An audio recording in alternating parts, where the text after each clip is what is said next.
Many years with police being pelted with bottles and stones. President Biden warned the government in Havana to heed the voices of the demonstrators.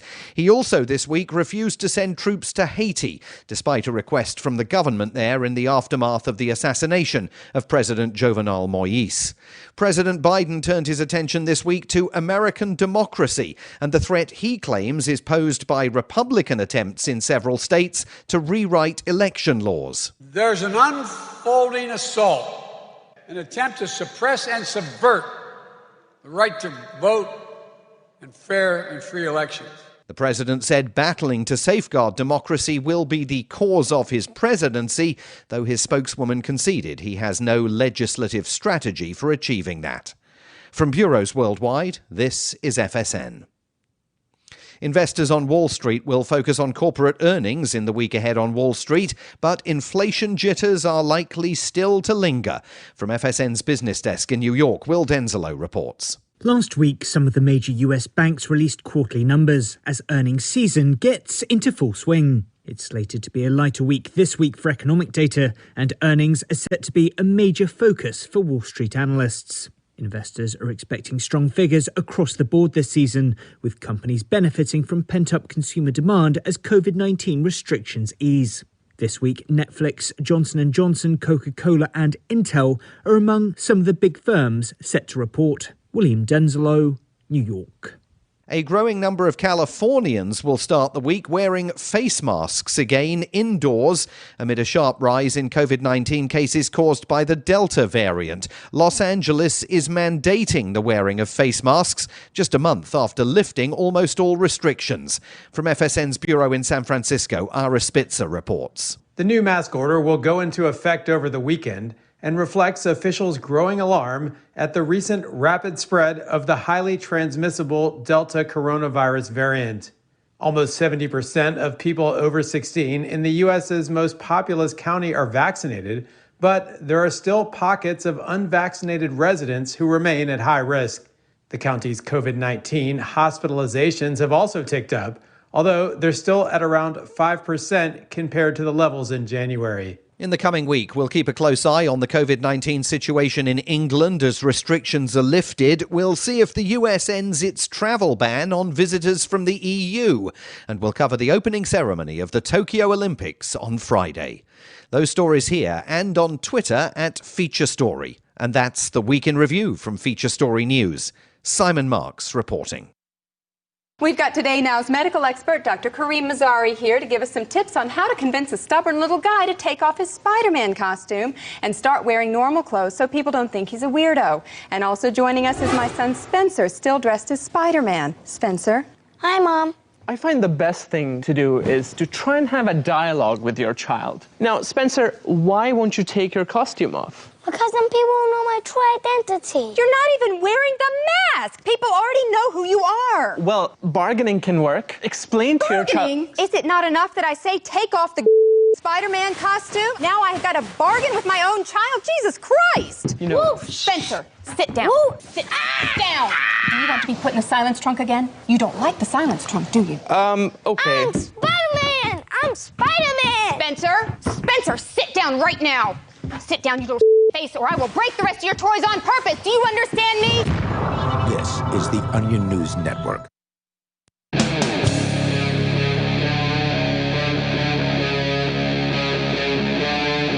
Free Talk Live. It is Free Talk Live, and you're invited if you want to join us to take control of the airwaves here. The number is 603-283-6160. Live Saturday edition of the program. We do this thing live 7 nights a week. 603-283-6160. In the studio tonight, it's Ian. And the Reverend Captain Kickass is here. We're expecting Lee to be joining us here. Peakless Mountaineer. That guy. That's what he gets for not being here on time. He'll be joining us here shortly, from what I understand. So, stuff in the news to talk about, of course. We did mention, I think it was earlier this week, if not last weekend, that there was a plan. The federal government has to go door to door with vaccinations.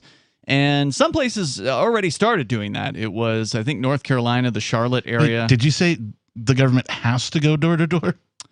I don't know if they have to, but they are planning. I thought you said that. They're planning to go door to door. That's a bad idea. Some of them already are. Well, the government has already said something along the lines of, it's one of the worst viruses of all time. Well, if that's true, then going door to door with human beings is a poor idea. Well, they're just brave, selfless people who are just trying to help out at their own risk. See, frontline workers, Captain. Have important. you welcomed the Lord and Savior COVID vaccine into your heart? It does have a ring of Mormonism, door-to-door religious knockers. I mean, ultimately, this is a very religious belief, the belief that, this mask is going to keep you safe. Of course, now they're saying that even though you have the vaccine in L.A. County and San Francisco, you still have to put a mask on. So I guess that doesn't really engender much trust in the vaccine. I heard there were 2 places in California that are reinstituting the mask mandates. Yes, Los Angeles County this week, and then also San Francisco, from what I understand, has new quote-unquote guidance for businesses. But it's not going to stop there, of course. Oh, no. Because, variants and fear. And so you got to put on your mask, pray to God. They're the God of the state, that is, to help keep you safe. So you've got some advice coming up here, Captain, on what people might want to consider doing once these things come to their area, presuming that this is a national rollout. Again, some places it's already started. Yeah. We talked about earlier this week, it was, I believe, the Charlotte, North Carolina area. The Department of Public Health is going door to door. They've got like a little vaccine truck or a minivan or something like that they're driving that presumably has, some sort of cooling facility in it, because supposedly these vaccines have to be kept very, very, very cold prior to administration. And then they're knocking on doors, and they've got somebody there who's supposedly trained to administer it. Wait, so they're driving around with the vaccine in tow? That's right. Mm-hmm. And then, going door to door, offering vaccinations and a $25 gift card. Wow. Yeah. So that's happening already. And, presumably they're getting federal money in order to do this, but there's going to be some poor family that has this bright idea of having all the neighborhood kids at their house, and then all the kids get the shot, and then they all get the $25 or whatever. And then they send all the kids around the block to another house to get the shot twice so they can double up on their gift cards. Oh my God. Well, yeah, that's a good point. I'm just saying, poor people come up with insanely creative ideas, and I've seen things similar to that occur because I was poor as well. That's an interesting point, Captain, because, when you're an adult or whatever getting one of these shots, they do want to see ID. They want to know who you are. They're tracking that information. So presumably they would know if you've gotten it more than once, but somebody under the age of 16 or 15, whatever the minimum driving age is, isn't likely to have a state ID on them. So if today they're Jack Smith and tomorrow they're Billy Timmons, as long as it's a different bureaucrat who's making the rounds, then they won't know. And we see this time and time again with government programs. People just take advantage of it because the government, they don't have the incentive to do it in a correct and proper way, right? So take the stimulus checks, or even the PPE loans that all these businesses got, right? I've read some articles recently that say that, I don't know, I read one guy is going to jail apparently because they busted him for receiving, maybe $1 million in fraudulent PPE loans because all he did was fill out some paperwork with a bunch of bogus information. They sent him checks, multiple checks. Several checks amounting, I think the max, for whatever he was claiming was maybe $100,000. So if he got $1 million, he just did it 10 times or something because he was it worked. I might as well do it again. They're just going to keep sending me checks. If you want to join the conversation, if this is happening where you live already, if you've already been visited by one of these door-to-door bureaucrats, or pushers, whatever you want to call it, drug pushers. Literally drug pushers. You can reach us here, 603-283-6160. I believe you've got a story from, is it John Whitehead about this? He's the Rutherford Institute. I love the Rutherford Institute. We've read some of their stuff in the past, and it's always pretty freedom-friendly content. Indeed. It's called What to Do When COVID Strike Force Teams Come A-Knockin'. You want me to get into it? Yeah, let's do it. All right. We're talking about it. We might as well get into it. Okay. Again, the RutherfordInstitute.com, John Whitehead's commentary. He starts with a quote. Experience teaches us to be most on our guard to protect liberty when the government's purposes are beneficent. And that's a quote from Supreme Court Justice Louis D. Brandeis. A federal COVID-19 vaccination strike force may soon be knocking on your door, especially if you live in a community with low vaccination rates. Will you let them in? That's the first question, right? No. Somebody knocks on your door. Will you even open the door? You're not, from what I understand, and this isn't legal advice, but generally if somebody knocks on the door, even if it's the police, you don't have any obligation to speak to them. Yeah. You have no obligation to even come to the door. They can still bust your door in. If they have a warrant, supposedly, they should be able to bust your door in. They can actually do it under the auspices of something known An as emergency? like a health check or something like that. Really? I say this because a wellness check? Yes, I say this because I quit a job one day by just simply not showing up. This is called a no-call, no-show in the industry. So you hate your job so much that you're just like, hey, I'm not going anymore. And so you don't go. So they called the police on you. They called the police, and they came to the door, and I didn't answer. I saw it was the police. I'm like, whatever. Went back to doing whatever I was doing. The police went and got we'll call it the manager of the apartment building that I lived in. And the manager showed up with, the police in tow with the master key, if you will, to my apartment. And we're going to enter without my permission just because I did not answer the door. That's crazy. Yeah. So you did then at that point. I did that, and I'm like, look, go away. I'm, working from home now, and, your job sucked anyway. Well, I mean, nobody from the job was there, but they were like, oh, well, you're an employer. And I'm like, yeah, they're not my employer anymore. I quit. And so, anyway. Yeah, that's what the internet is saying. You are correct that police officers can enter a residence without a search warrant in various states. I imagine they cite Oregon in this particular case. State law there states that any peace officer is authorized to perform community caretaking functions, which are any lawful acts that are inherent in the duty of the peace officer to serve and protect. There's also a fun trick. So they can also come in for any kind of safety reason. So if someone yells, "Help me," then they can come in without your permission. Or they just need to say, I thought I heard somebody say, help me. What's that I hear? Well, and frequently a lot of them will go around to the back or to the neighbor or something like that, yell from there, oh, I heard someone yell, help me. So I get to come in now. As a side note, to this particular apartment that I lived in had a living room window that overlooked a daycare. They had a large outdoor playground and it was a very busy daycare, hundreds of kids, I would estimate. And so I don't recommend that to anybody. If you ever find yourself renting an apartment that overlooks or is next door to a daycare and you work anything except for like 8 to 5, don't do it unless you really love the sound of screaming children all the time.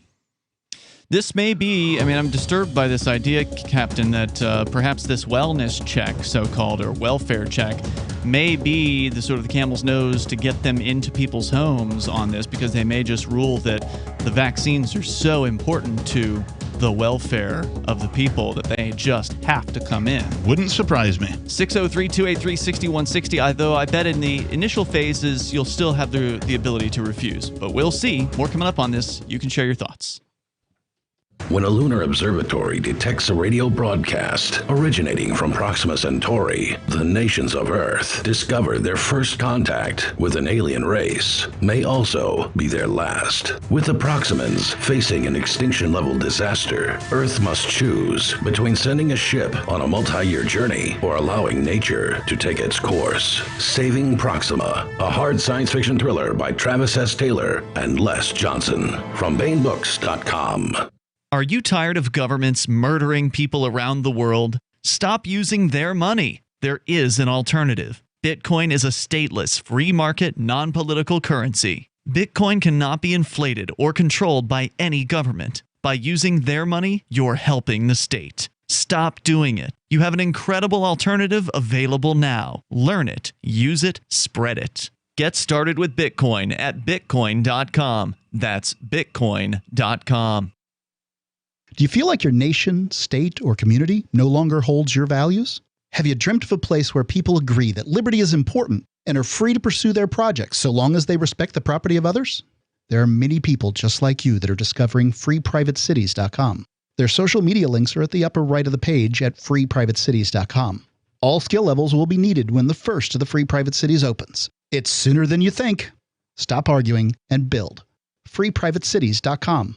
There are lots of ways to listen to Free Talk Live. Our podcast has been around since podcasts began, and now the FTL feed is loaded with content besides our full show archives. Did you know that we make it easy for you to customize your podcast subscriptions? We have different feeds, one that includes only our full shows, one with just the Daily Digest, and our main feed that includes everything. You decide what you listen to. It's quick and easy to customize your feeds at feeds.freetalklive.com. That's feeds.freetalklive.com.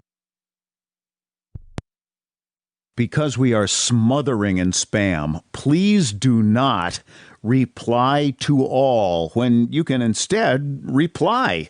I was recently among over 100 invited to a corporate reunion. It's always a warm affair, and that's the problem. Enthusiasm for our upcoming get-together caused many recipients to RSVP the organizer with a cheery reply to all. I can't wait.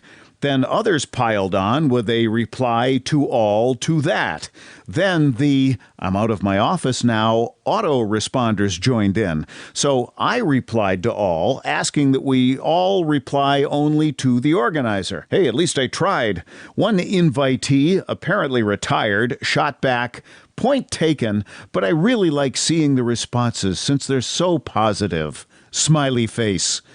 This better be an open bar. From survivalspeech.com, I'm Holland Cook. What if you want to hear the latest episode of Free Talk Live, but all you have is your phone, you forgot to download our archive, and you have no data connection? You can call our Listen line at 641-793-0191. That's a long-distance number, so you may incur charges. If not, listen as long as you want. 641-793-0191. The Free Talk Live Listen line, 641-793-0191.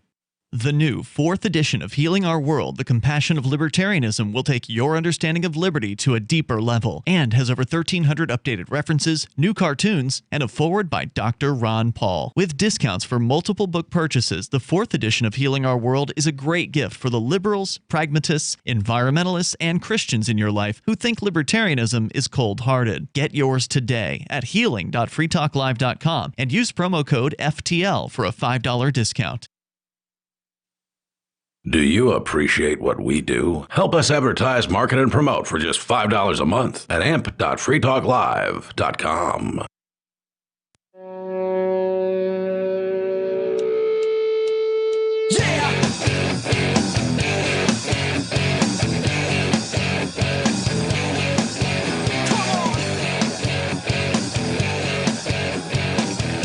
It's Free Talk Live, and you can join us right here, live Saturday show for you. 603-283-6160 is our number. That's 603-283-6160. We're talking about the potential for door-to-door. In some places, it's actually already happening, but the door-to-door vaccination offerings. Are they going to be forced at some point? Well, we haven't seen that happening in the United States yet, but there are reports internationally of forced vaccinations. There was a video I saw out of apparently Argentina of a man being allegedly vaccinated on the roof of his house. Wow. That's where they chased him to. I guess he was trying to hide up there or something like that. And there was at least a few different people, sheriffs looking types and people in nurses' gowns up there. And it sure looks like they're jabbing him with something. So, could it happen here? That's insane. I would say don't count them out. There's a good chance that they may get that desperate for compliance. In the words of the greatest rock trio of modern times, Primus, here they come. Here come the bastards. Yes, indeed. By the way, with you tonight, it's Ian. Beakless Mountaineer. And the captain. Captain, you're sharing with us an article from the Rutherford Institute. John Whitehead, I believe, is the CEO or founder or president or something there. Yeah. And he's got an opinion about these door-to-door vaccinations. Well, it's more of the title of it is what to do when these COVID knockers come round to your house. And so, yeah, I'm interested in hearing his suggestions. Well, and we had speculated about, well, just don't answer the door. And then we talked a little bit about, well, if you do that, they can still kind of enter your place anyway. If they've been called by somebody for a so-called wellness check, right? Or can police initiate their own wellness checks? I don't know. I imagine it varies from state to state. Yeah, I don't know either. But more to the point, are you required to open the door? The article continues. Okay, good. The Biden administration has announced that it plans to send federal surge response teams on a targeted community door-to-door outreach to communities with low vaccination rates in order to promote the safety and accessibility of the COVID-19 vaccines.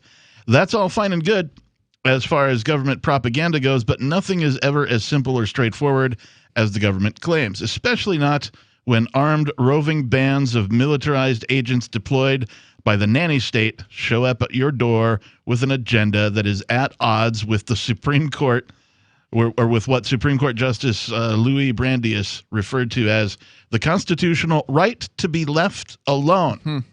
That's a right that's very near and dear to my heart.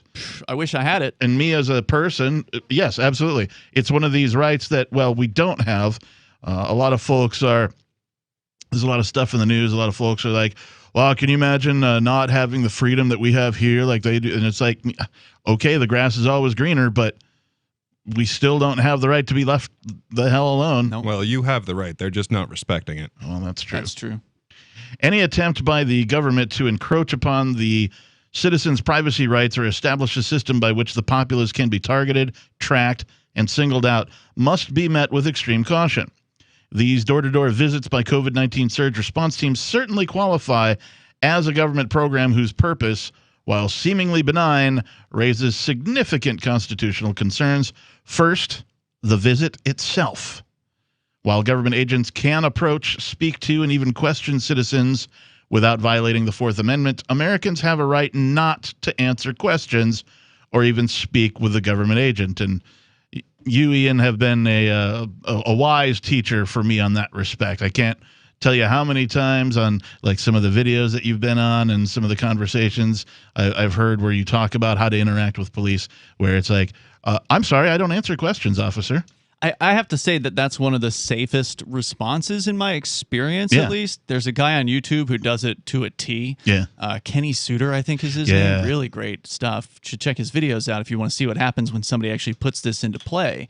But the reason why his response is a good one is because it shows that he's heard the person. Right, like, so they can't say, oh, well, you didn't respond, so therefore we have to do X, Y, Z. Because there was some sort of Supreme Court decision years ago, like within the last decade or so, that said that if the police are questioning you and you want to not respond to them, you have to tell them you're not going to. Right? It's stupid. Yeah, it was the thing with the right to remain silent. Yeah, right? yeah. So you actually have to break your silence to announce that you intend to remain silent. Not much of a right to remain silent, then, is it? No, it's very counterintuitive, but that's why what this guy says is good, because he's acknowledging he's being spoken to. Words are coming out of this cop's mouth, and he's just not going to give the cop what they want. Yeah. Well, and for traffic stops, too, like oftentimes cops will go on what I like to call a fishing expedition. Oh, yeah. Right? They've pulled you over for, I don't know, a headlight out or something, and they look in your car, and they see what's on your seats, and, oh, what's in the bag, sir? I'm sorry, officer, I don't answer questions. You don't have to answer any questions. No doubt. So always true. Where are you going? Where did you come from? Always asking that. How about it's none of your business? Did you guys see the video that Mikey made, the local cop block activist here in the area? He's 16 years old. He posted did you see this video? Yeah. He posted a video of him approaching a Keene police officer. The Keene police officer was he's hanging out down a road, like a side road, and watching the main road, right? So I don't know if he had his radar on or what, but he was watching traffic. And Mikey happened to spy him as he was going by, and he takes a detour, goes down the road, pulls over, gets his video camera out, and just starts asking this police officer the same stupid questions that they're always asking us. Where did you come from? Where are you going to? What are you doing here? You look suspicious. That's why I wanted to come talk to you.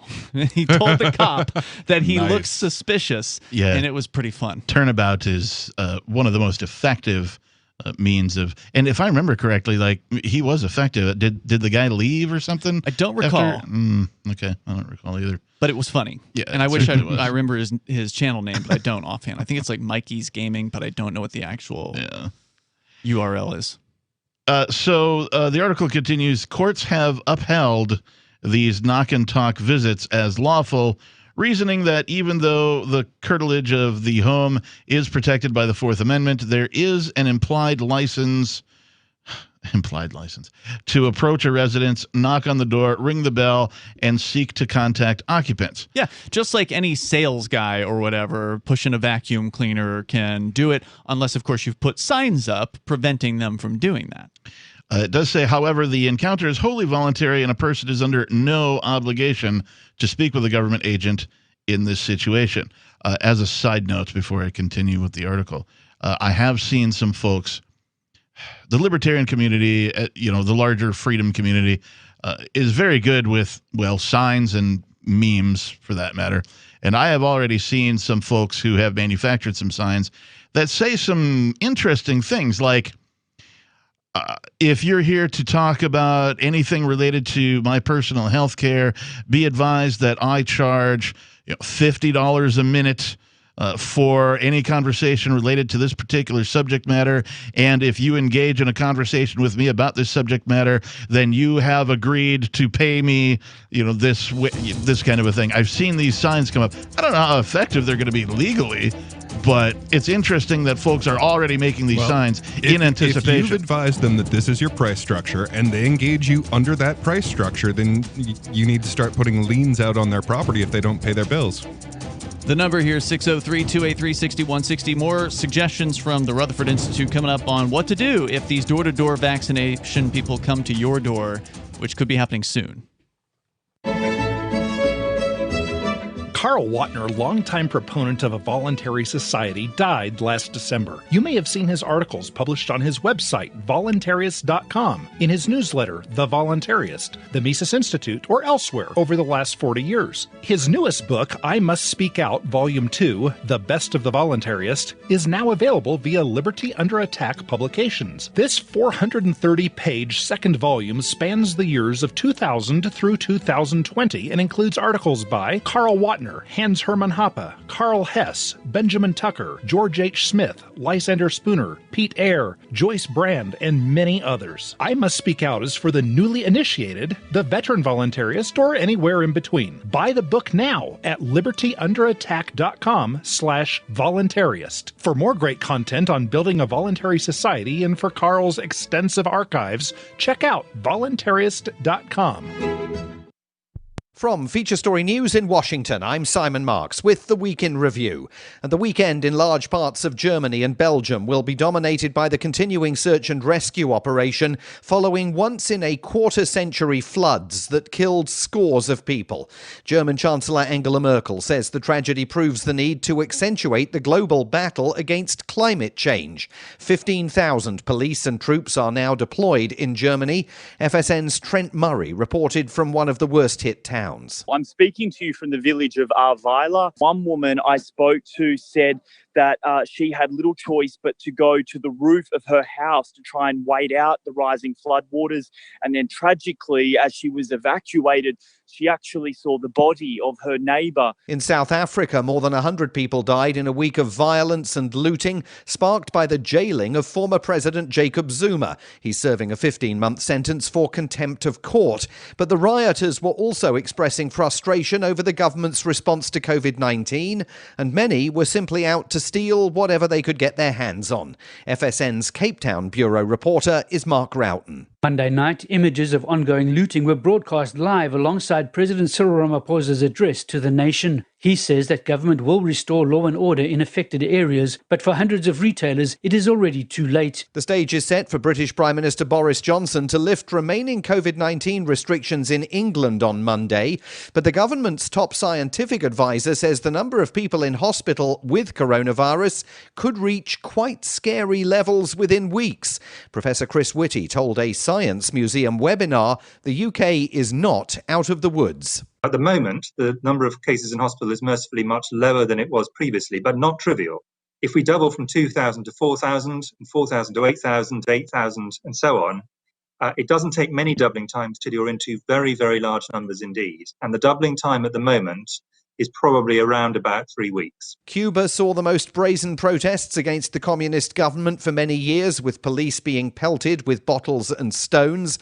President Biden warned the government in Havana to heed the voices of the demonstrators.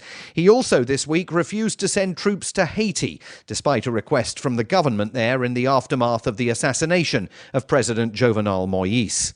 President Biden turned his attention this week to American democracy and the threat he claims is posed by Republican attempts in several states to rewrite election laws. There's an unfolding assault, an attempt to suppress and subvert the right to vote and fair and free elections. The president said battling to safeguard democracy will be the cause of his presidency, though his spokeswoman conceded he has no legislative strategy for achieving that. From bureaus worldwide, this is FSN. Our Matrix server is about as free as internet chat can be. Join the existing rooms or create your own at chat.freetalklive.com.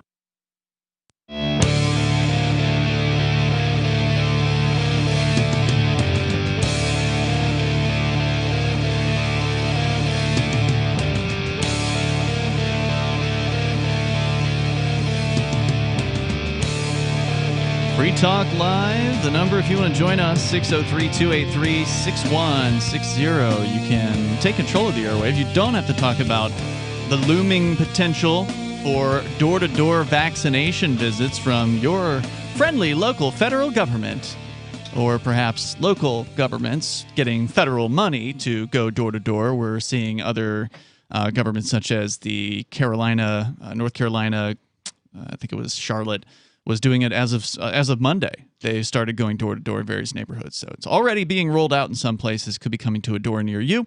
And John Rutherford from John Whitehead from the Rutherford Institute is giving us some suggestions here on what to do. Yeah, it seems to me like they're rolling it out where they think the least resistance will be.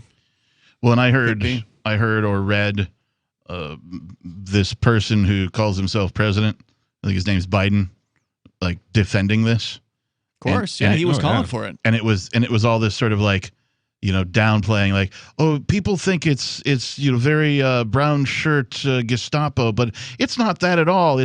These are volunteers. We've got blue shirts on. It's like that's how the brown shirts. Like he's describing this thing that has already happened historically and how it started, but he's describing the thing while he's trying to defend and downplay this.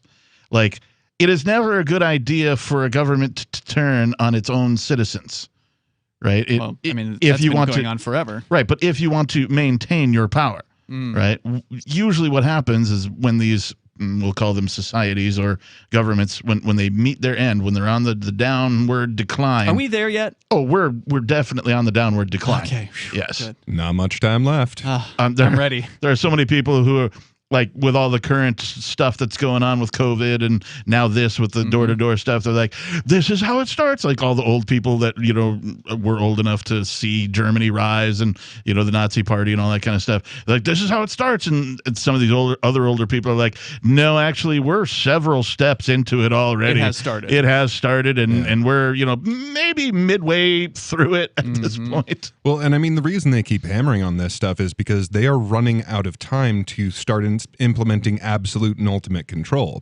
So if they don't get the right to put whatever they want to in your body before they run out of the ability to print money, like, they're done for. It's over. Well, I mean, they've got the ability to print money, and they're not going to run out of that ability until people finally start using alternatives. Right. Now, for the first time ever, we have alternatives besides gold and silver, which have historically been good hedges against inflation, but they're not particularly useful over the internet, and they can be a little clunky in certain circumstances, although the gold back has started to solve that. The gold back is the gold back paired with cryptocurrency, which is, I think, where you're going with your point, is a fantastic pairing. Yep. It really is. It can't be beat. They're very complimentary, and I don't want to go too far into that, but obviously we got crypto-related news we can talk about here tonight too. But again, if you want to join us, 603-283-6160. So there is a way out for people as far as the financial situation is concerned, but, if we're still on the downward slope of this government, it may still be a while yet. I mean, it'd be great if everything accelerated and they just went down within the next 6 months, but these governments have a way of holding on for dear life. I mean, just look at Venezuela, for instance. I mean, that place has been the pits for the like most of the last decade. It's been terrible economically there. And old Maduro, he's still there. They haven't thrown him out of the office or anything. Well, and he still has a lot of credibility down there because of Chavez. I mean, people loved Chavez. They literally worshipped the guy. Like, there's people with Chavez tattoos. Like, there are those people, but there's a tremendous amount of counter protest. I mean, there's a lot of people there who do not like Maduro, and they've run at him with pots and pans at one point when he came onto one of the islands and chased him out of the neighborhood. Basically, there have been huge protests down there. If only we could see some of that here. But the point being, there's tremendous economic poverty because of the inflation that has the hyperinflation they've done to the currency there. I mean, the damage is quite apparent and quite horrifying, and yet there they are. The government remains. So, I mean, and they don't have a world reserve currency to prop them up. The U.S. government's got its dollar into economies all around the planet. I mean, it's going to take some time, unfortunately. I wish it would be fast. Maybe it'll be faster than we all think, right? Like the Berlin Wall, nobody saw that thing coming down. I wish I was mature enough to have paid attention to the things leading up to the breakup of the former Soviet Union. Mm-hmm. Because it seems to me, when I look back at that situation, that it happened rather quickly. It did, yeah. Mm-hmm. These things do tend to come on quickly and unexpectedly in a lot of cases. And the United States, as far as a country is concerned, for lack of a better term, is uniquely positioned to already have those divisions sort of in place, right? So if the federal government goes, TU for whatever reason, then the states already are, they've got borders, they've got definitions, and sure. So now you just become a bunch of smaller states, which is a great step in the right direction. Amazing. If that happened in our lifetime, that'd be fantastic. Yeah, I agree. And so it's uniquely positioned. And there's been conversations about states splitting into other states, like Washington State, for example. There's a definite divide, not only culturally, but also physically, between Eastern Washington and Western Washington. And whenever the state as a whole votes on a thing, the people in Eastern Washington feel like they're getting the shaft because the folks in Western Washington have far different political purposes than they do. And so they've been there. That thing has been thrown out so many times over the past couple of decades about we should just split into two new states. Mm-hmm. There's talk about Idaho becoming part of Washington, or I'm trying to remember the other, Oregon, and what's right next door to Oregon, just to the east of it. Anyway, many states have, the division of even California into Northern and Southern California, for that matter, has been talked about. So, and that's just on the West Coast, not to mention, any other places. So the United States is uniquely positioned to have these divisions sort of already in place for a breakup. It would be real interesting to see what happens. Yeah, and sort of the political divisions already exist as well. I mean, there's already been people prior to COVID, during Trump, that were talking about that there's two Americas. There's the red and there's the blue. And now you've got COVID added on top of that. And you've got the two Americas are now the unvaccinated versus the vaccinated, the obedient versus the disobedient, those who are steeped in fear versus those who are just wanting to live their lives and take the risk. Yeah. So we're seeing all kinds of, interesting divisions here. And it could just simply be that once the first state secedes, you may see a domino effect where, if they can do it, so can we. Right. Well, and a lot of the reasons that they would want to avoid separating, just for details, are things that we're starting to work through already. So, I mean, one of the big ones is currency. Mm-hmm. So okay, well, we're going to each have our own little currency because, if we don't have the federal government, then who's going to issue the money? Well, we've got that. Yeah. Yep. Exactly. We've got crypto, we've got gold backs, who knows what else is on the horizon once competition opens up in that and there's no longer a monopoly on currency. And I mean, for the most part, the military really is just completely useless at this point. I mean, it does a lot, but we don't actually need it. So that's the big objection from a lot of people, I think, both on the right and the left. Certainly on the right to secession is, well, what about the military? How will we be protected? Well, bring them all home and like actually protect, the areas where we're at. Right. Let other people in other countries alone. But that is a good question, is what happens to the military bases in any given state if it secedes? Will the federal government be kicked out of those bases? Will they be allowed to continue doing things on those bases? How is that going to be handled? And I don't know, it'd be interesting to hear people brainstorm about what that would look like. Well, and sadly, most of the time when you do see things that are breaking up, they are very slow to do so. I mean, like if you look at Brexit, they're running 5 into years? Right. They're running into the exact same problem that when you try and cut down into a smaller thing, it's a lot more difficult than it was to become a giant unwieldy thing. Yeah, too bad they joined it in the first place. Been a lot nicer if they had never done that.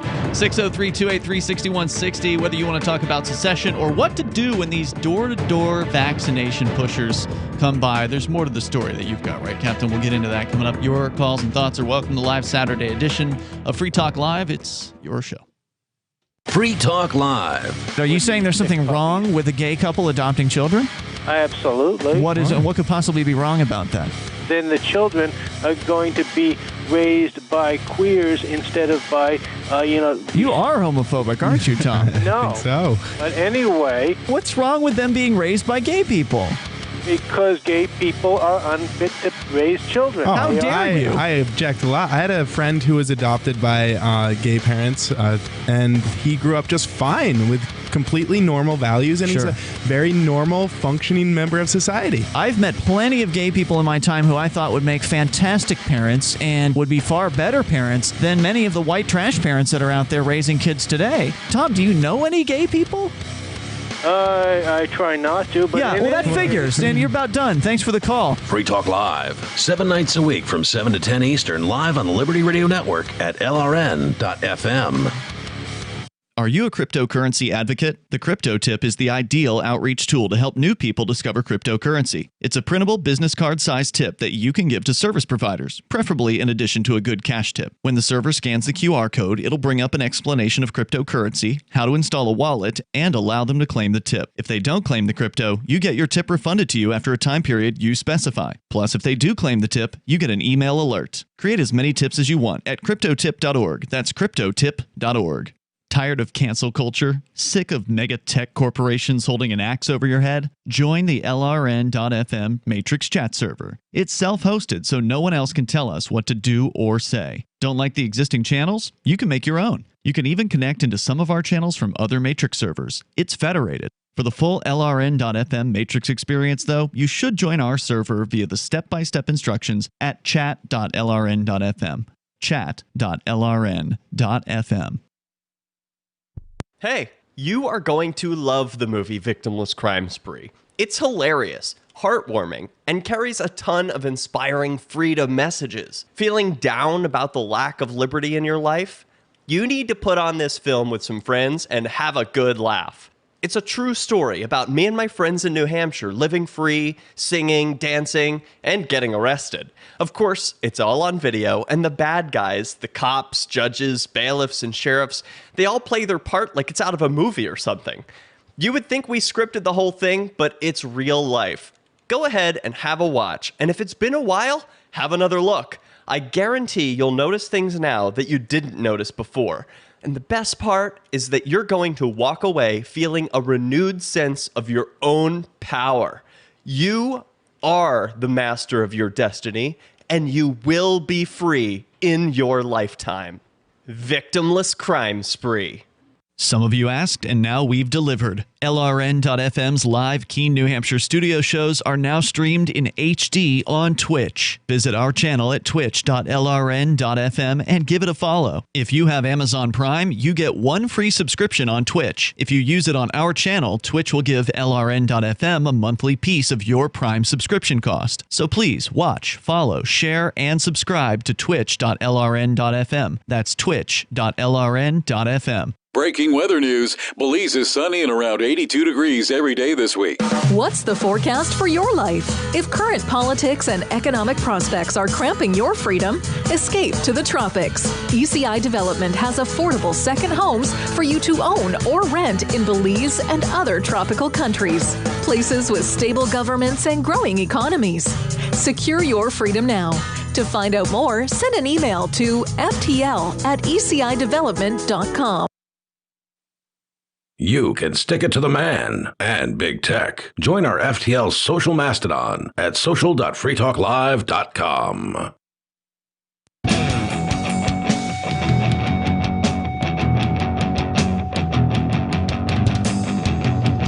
Free Talk Live, Saturday show. The number, if you want to join us here, 603-283-6160.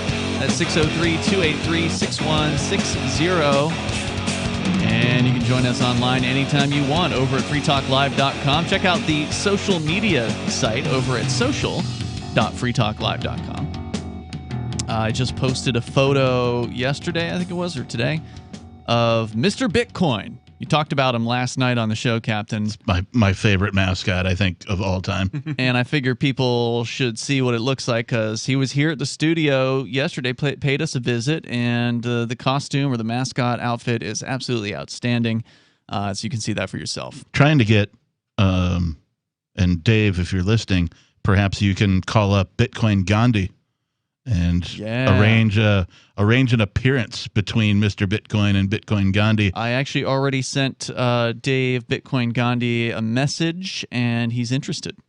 I just would love to see a photo of Bitcoin Gandhi and Mr. Bitcoin together somewhere, like in front of the Federal Reserve. Yeah, something like that. So if they do a Super Saiyan fusion dance, do we get Mr. Bitcoin Gandhi? With all their powers combined. We got more coming up from the Rutherford Institute on what to do, they say, if the people come door to door offering a vaccine. We'll get into that, but first, your calls and thoughts. First up, Robert is on the line in Virginia. Robert, you're listening to WJFN. Go ahead. Hey, how you guys doing today? Hey, what's on your mind?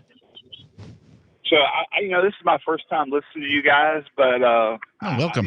I will say I like the fact you're all addressing some of the topics that are very forefront of a lot of our minds, which kind of, for me, strikes home when I think of freedom, I think of liberty. What this country was founded on, what's made us great. I'll just kind of keep it very brief, very short. For me, our country was founded, our government is by the people and for the people. What's happening in our nation, you kind of think about it like this. This is the way my mind works, okay? You take a frog and you put it in a pot of water, and you slowly increase the water temperature. The frog adapts. It continues to adapt until once the temperature is so hot, the frog is dead. It ceases to exist. What I'm afraid is happening in our nation is there's been gradual changes that are just continuing to chip away at our freedom, chip away at our liberty. And what I'm afraid is coming down the pike, kind of what you all have alluded to or talking about, whether it's, with this door-to-door, very similar to things that you see in socialist societies. It's just astonishing that it's got to this point. I know there is hope. I got to believe that. But it doesn't look too good in terms of when you see all the policies and things that are taking place in Washington. And like you were talking about with, in Russia, it happened very quickly. Well, I mean, the history shows that empires fall. Mm-hmm. I mean, over time, given enough time, they aggregate power to themselves, and they just become too big and too unwieldy. And they literally eat themselves. And yes. I mean, it's a weird way of explaining it, but they sort of turn inward on themselves and destroy themselves from within because they've just become so massive. So you said there's hope. I would say the hope, at least from my perspective, is that the end comes sooner rather than later, and that not many people get hurt in the process before this federal government comes to an end, and we can say goodbye to this failed experiment and actually have more freedom at the state level. And I definitely agree with your picture of the sort of incrementalism of slowly boiling a frog. Another metaphor that I find is effective is like tyranny is like water. and water will flow wherever it can. So I mean, they're putting out a feeler here to see if this will be allowed, and they'll put out a feeler here to see if this will be allowed. So like, okay, well, what if we just put it in Charlotte and we just do the friendly, we'll tell you where the vaccine place is? Is that okay? Okay, well, what if we expand that over here? Well, what if we start checking whether you have the vaccine while we do that? Will you put up with that? And it's a totalitarian tiptoe. Robert, thanks for the call. Thanks for the first-time listener to Free Talk Live. Indeed. Definitely appreciate you being out there. And he told me that he was driving, so he's not necessarily living where he was listening. You can always get us online anytime you want at freetalklive.com, of course. But we definitely appreciate our great radio stations. In fact, Jill's listening to the same station there in Richmond, Virginia. You're on Free Talk Live. Go ahead, Jill. I think that we need to abolish public education. All right. Here. Yeah. I think it perhaps could be done more easily on a state-by-state basis if we could just persuade enough people to do away with it. Now, there are people who homeschool, and they could be on our side.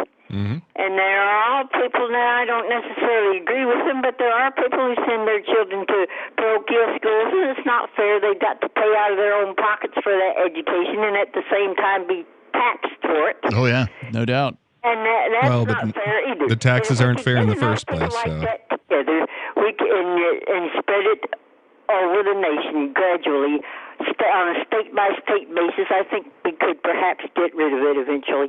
I love what you're saying here, and I hope more people come to this conclusion, because it's one of the most important things you can do is get the kids out of these government indoctrination camps. I mean, even if public school doesn't end anytime soon, you can end it right away. If you've got kids, get them the hell out of these things, because it's just doing damage. Oh, absolutely. The good news is that more folks now, since the whole lockdowns and all that kind of thing, more folks now are leaning towards either homeschooling or alternative schooling, that's to say non-government schooling, because they realize they can, right? They were forced into a situation where they had to make some sort of other thing. They saw what happens to a Zoom school online with this online video conferencing thing. It doesn't work very well. Yeah. Sounds like an awful nightmare. Yeah, homeschooling, I know in particular, jumped from about 5% to about 10%. So wow, yeah, that's huge. It really is. Huge jump. Now, in some states, it's easier than in other states. So, like California, for instance, basically wants to do everything they can to prevent you from homeschooling. There's all kinds of regulations, all kinds of rules. Whereas some other states, and New Hampshire's not the best from what I understand, but it's up there. There's not as many rules or not as many regulations. You don't have to submit every curriculum that you have to the government for approval or whatever. So if you find that the place that you're in is too restrictive, get the hell out of there and go to a less restricted place. And I can't say it enough to our listeners that have children. If you do not want to send your children back to government schools, there are options. There are options. Yeah. There are charter schools that you can find. There are homeschool groups that you can join. There are even communities of families, small communities. I'm talking like 2-3 families who are getting together and hiring a private tutor. Sure. For just their families. Thing wanting to get the kids, rip the kids away from their parents at earlier and earlier age. Yeah, they do. That's why they're proposing government preschool. They need to be at home with their parents. Yep. Jill, you're talking my language here. I appreciate your call tonight. Thanks for sharing your thoughts.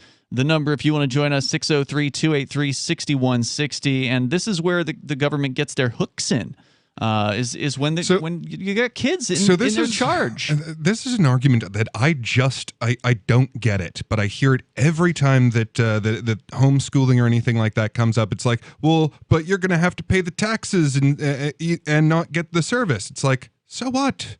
They're going to tax you. Yeah, what's more important for your children? I mean, it is an illusion to say that this money goes to this service. What actually happens is frighteningly complicated, and a portion of this goes there, and let it go. Just let it go. Yeah. Why would you want their service? They're going to steal from you. Don't let them pretend that they're actually giving you service. Most of the things that you pay taxes for, you don't use. Yeah. Most of their quote-unquote services, you never avail yourself of. Yeah, so there's no difference between this and any other service that you don't take advantage of. The difference, though, Captain, is that let's look at our taxes here in New Hampshire. It's actually the majority. So that's the only difference, is like the welfare department gets this amount, the police get this amount. There's some, there's a lot of tax money destinations. But you don't have any choice. It's either pay it or else. Well, but here's the thing. I mean, people don't sit around going, I keep paying for this fire department and my house hasn't lit on fire once. When honestly, you are better lighting your house on fire than sending your kids to these indoctrination camps.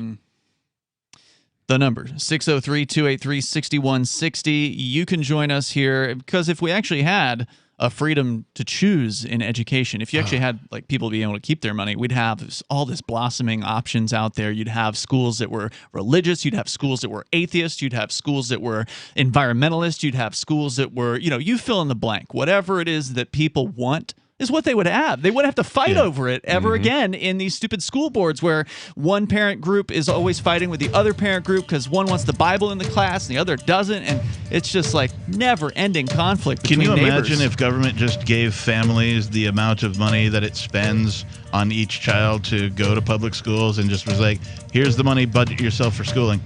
Isn't there some kind of program like that in New Hampshire that I've heard about? I don't know. I feel like they just expanded that with this most recent budget.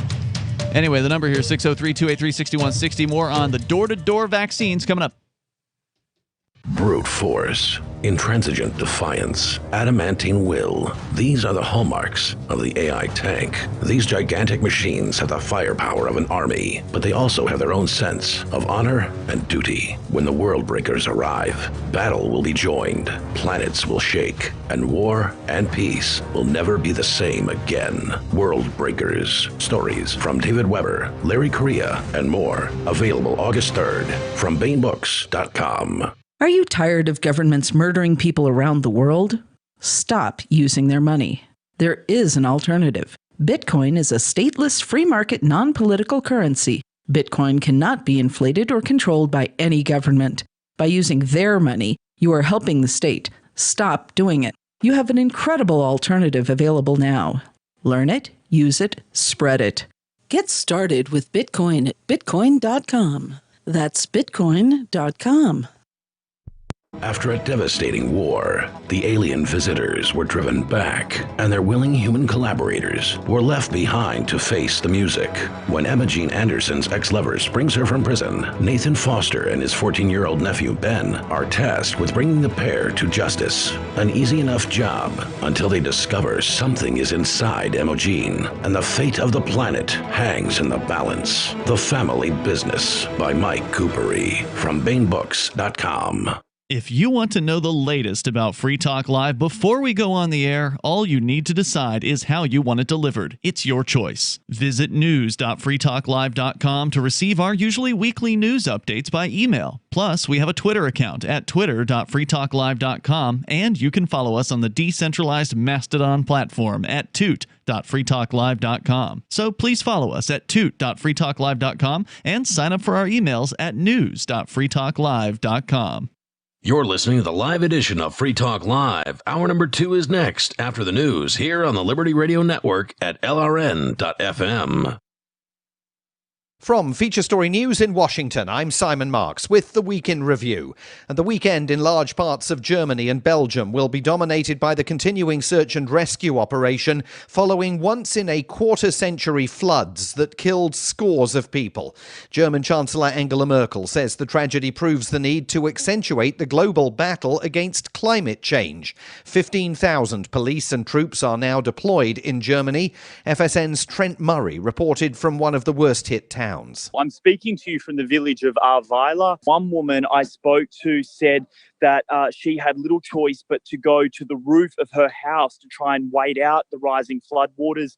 And then tragically, as she was evacuated, she actually saw the body of her neighbour. In South Africa, more than 100 people died in a week of violence and looting, sparked by the jailing of former President Jacob Zuma. He's serving a 15-month sentence for contempt of court. But the rioters were also expressing frustration over the government's response to COVID-19, and many were simply out to steal whatever they could get their hands on. FSN's Cape Town bureau reporter is Mark Roughton. Monday night, images of ongoing looting were broadcast live alongside President Cyril Ramaphosa's address to the nation. He says that government will restore law and order in affected areas, but for hundreds of retailers, it is already too late. The stage is set for British Prime Minister Boris Johnson to lift remaining COVID-19 restrictions in England on Monday, but the government's top scientific advisor says the number of people in hospital with coronavirus could reach quite scary levels within weeks.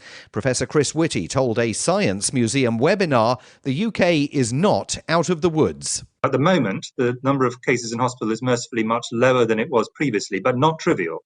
If we double from 2,000 to 4,000, and 4,000 to 8,000, to 8,000, and so on, it doesn't take many doubling times till you're into very, very large numbers indeed. And the doubling time at the moment is probably around about 3 weeks. Cuba saw the most brazen protests against the communist government for many years, with police being pelted with bottles and stones. President Biden warned the government in Havana to heed the voices of the demonstrators. He also this week refused to send troops to Haiti, despite a request from the government there in the aftermath of the assassination of President Jovenel Moïse.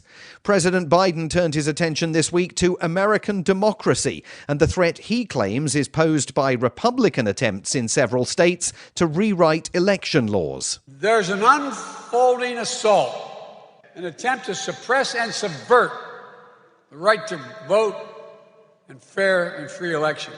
The president said battling to safeguard democracy will be the cause of his presidency, though his spokeswoman conceded he has no legislative strategy for achieving that. From bureaus worldwide, this is FSN. Investors on Wall Street will focus on corporate earnings in the week ahead on Wall Street, but inflation jitters are likely still to linger.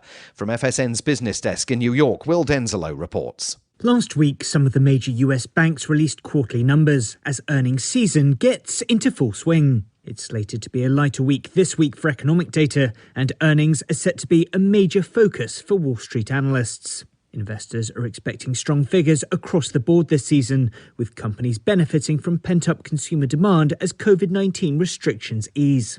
This week, Netflix, Johnson & Johnson, Coca-Cola and Intel are among some of the big firms set to report. William Denzelo, New York.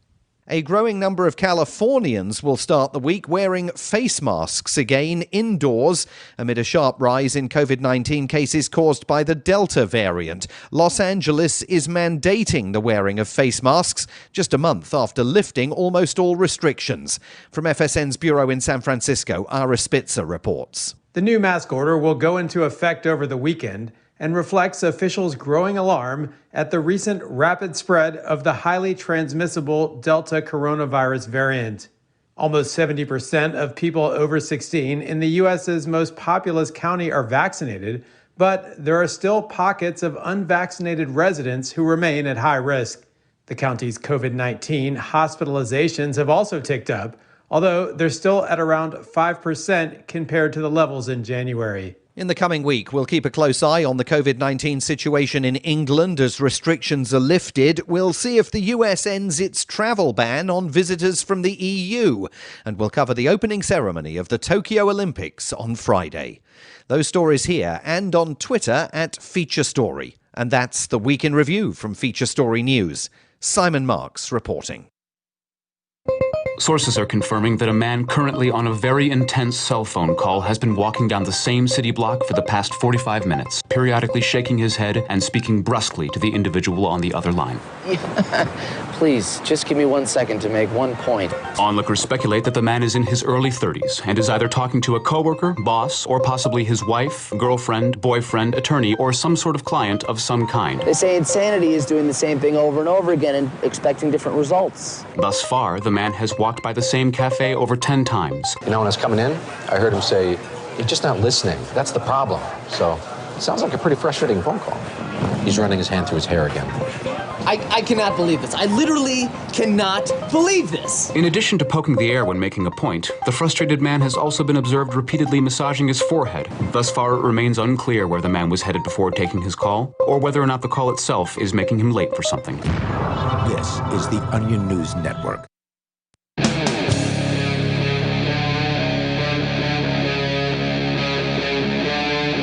Free Talk Live.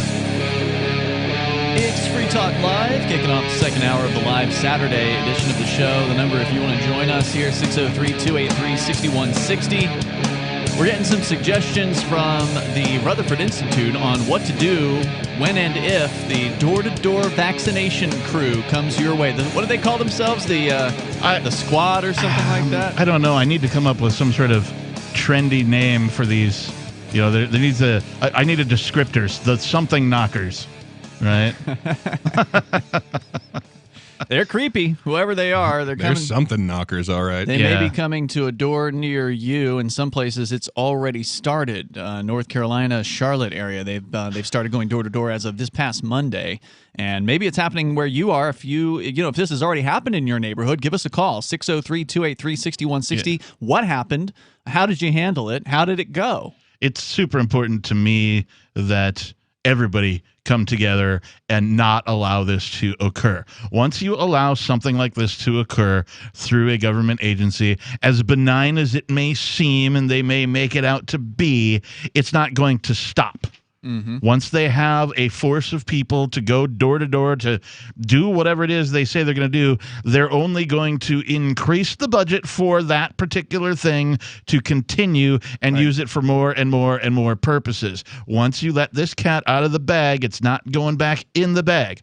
That's what I was trying to point out to when he was pointing out the boiling the frog thing. It really is about your response. If you let them keep going, they will take another step. They'll go as far as you let them. Exactly. Yeah. If you stop them here, then it stops here. So according to Mr. Whitehead in this article, you don't even need to answer or open the door in response to knocking or ringing by a government agent. And if you do answer the knock, you can stop speaking at any time. You also have the right to demand that government agents leave your property once the purpose of the visit is established. Now, as I understand it, Rutherford, they've got attorneys, right? So this may actually be legal advice from attorneys. I am reading from an article, so I am not an attorney, but I'm not either. I don't know if this is legal advice in every state, but from what I understand, it's good information. This seems to be on par with the same things that they say if you don't want like a census taker to come to your house. Mm-hmm. Right? It's sort of it seems to be the same type of information. So you do have the right to demand that the government agents leave the property once the purpose of the visit is established. Government officials would not be enforcing any law or warrant in this context, so they don't have the authority of law to remain on the property after a homeowner or resident specifically revokes the implied license to come onto the property. John Whitehead is not only the founder of the Rutherford Institute, founded in 1982, but he is also a constitutional attorney. Nice. So it's good to know. So, the same things apply to, anything, right? Traveling door-to-door salesman, they have the implied license to be able to walk up to your front door and, give a knock or ring the doorbell. Unless you have or whatever. No trespassing signage Unless you have signage up, right. And in fact, there was a time here in Keene where we sent notice that no government agents were allowed to come on this property without advance permission. And I'm telling you, I'm pretty sure that actually had an effect because the government code enforcers had been coming around and they didn't come back after that. So posting notice may actually have an effect on these people coming to your door. I can't guarantee it, but wouldn't hurt to try it. Like you could put up a sign like "No government people allowed" or something like that. Yeah. If you collect a paycheck from government, you are not allowed. Well, now some of these people are volunteers. So even if you're volunteering from the government, and they still at that point are agents of the government, right? Yes. So you can, if you have a sign that says "No government agents," or if you want to be specific, "No jab knockers." That's a good one. Just no jab knockers. Yeah, that's good. I like it. By the way, tonight it's Ian here. Peakless Mountaineer. The Reverend Captain Kickass is Let's here. continue. Go ahead. So when the government's actions go beyond merely approaching the door and knocking, it risks violating the Fourth Amendment, which requires a warrant and probable cause of possible wrongdoing in order to search one's property.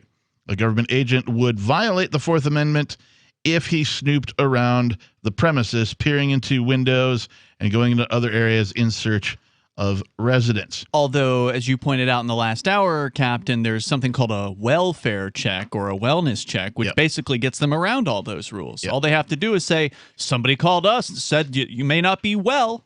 So you might be ill or something. You might be dead or whatever in your apartment or your house, and so now we're going to come in. Well, those rules usually apply to the police, though, rather than just unpaid volunteers for vaccinations. So all they have to do is send a cop around with them, right? But hey, I mean, always make them work for it.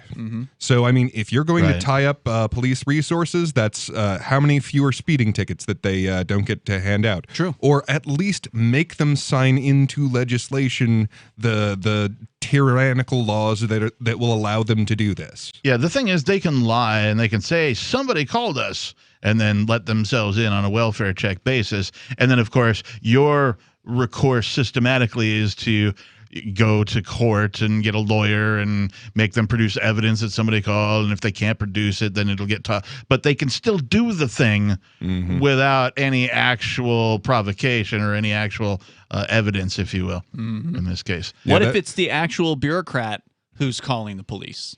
Does the person calling the cops actually have to know you, or can it be a total stranger who's just at your door, like, this person's not answering the door, and I'm here for their wellness? If you have children, it can be an anonymous tip. Well, and we were talking about the death of empires earlier, and this is one of the signs. I mean, we are at the point where there's no reasonable expectation that you will ever see court. That you will ever see a fair court would be too much to ask, but that this will ever actually end up in court and you can have your grievance heard. So, I mean, that is the indication that your civilization has lost its ability for law and order. Because there's no telling how long anything will take you to get through. Civilization hasn't lost its ability. It's the folks who consider themselves in charge, right? It is the entity known as government, for lack of a better term. It's these people who declare themselves your rulers that are the ones taking advantage of everybody. Well, and that's the unfortunate thing, is that the power of force will never go away. Like, you don't lose the ability to do things by force. Right. You do lose the ability to do things by conversation, which is what courts were supposed to be. But like, institutionalized force is where it goes awry. Yeah, absolutely. So it should be pointed out, and this is to your point, Ian, that some judges believe that placing no trespassing signs or taking other steps to impede access to the door is sufficient to negate any implied permission for government agents or others to approach your home. But this view does not have general acceptance. I think he's speaking legally. While in theory, one can refuse to speak with police or other government officials during a knock-and-talk encounter, as the courts have asserted as justification for dismissing complaints about police investigative tactics, the reality is far different. Indeed, it is unreasonable to suggest that individuals caught unaware by these tactics will not feel pressured in the heat of the moment to comply with a request to speak with government agents who display official credentials and are often heavily armed, let alone allow them to search one's property. Even when such consent is denied, police have been known to simply handcuff the homeowner and conduct a search over his objections. And we've seen that repeatedly. And then you got to shake it out in court. Second, there is the danger inherent in these knock-and-talk encounters. Although courts have embraced the fiction that knock-and-talks are, quote, voluntary, unquote, they are no different from other door-to-door canvassing. These constitutionally dubious tactics are highly intimidating.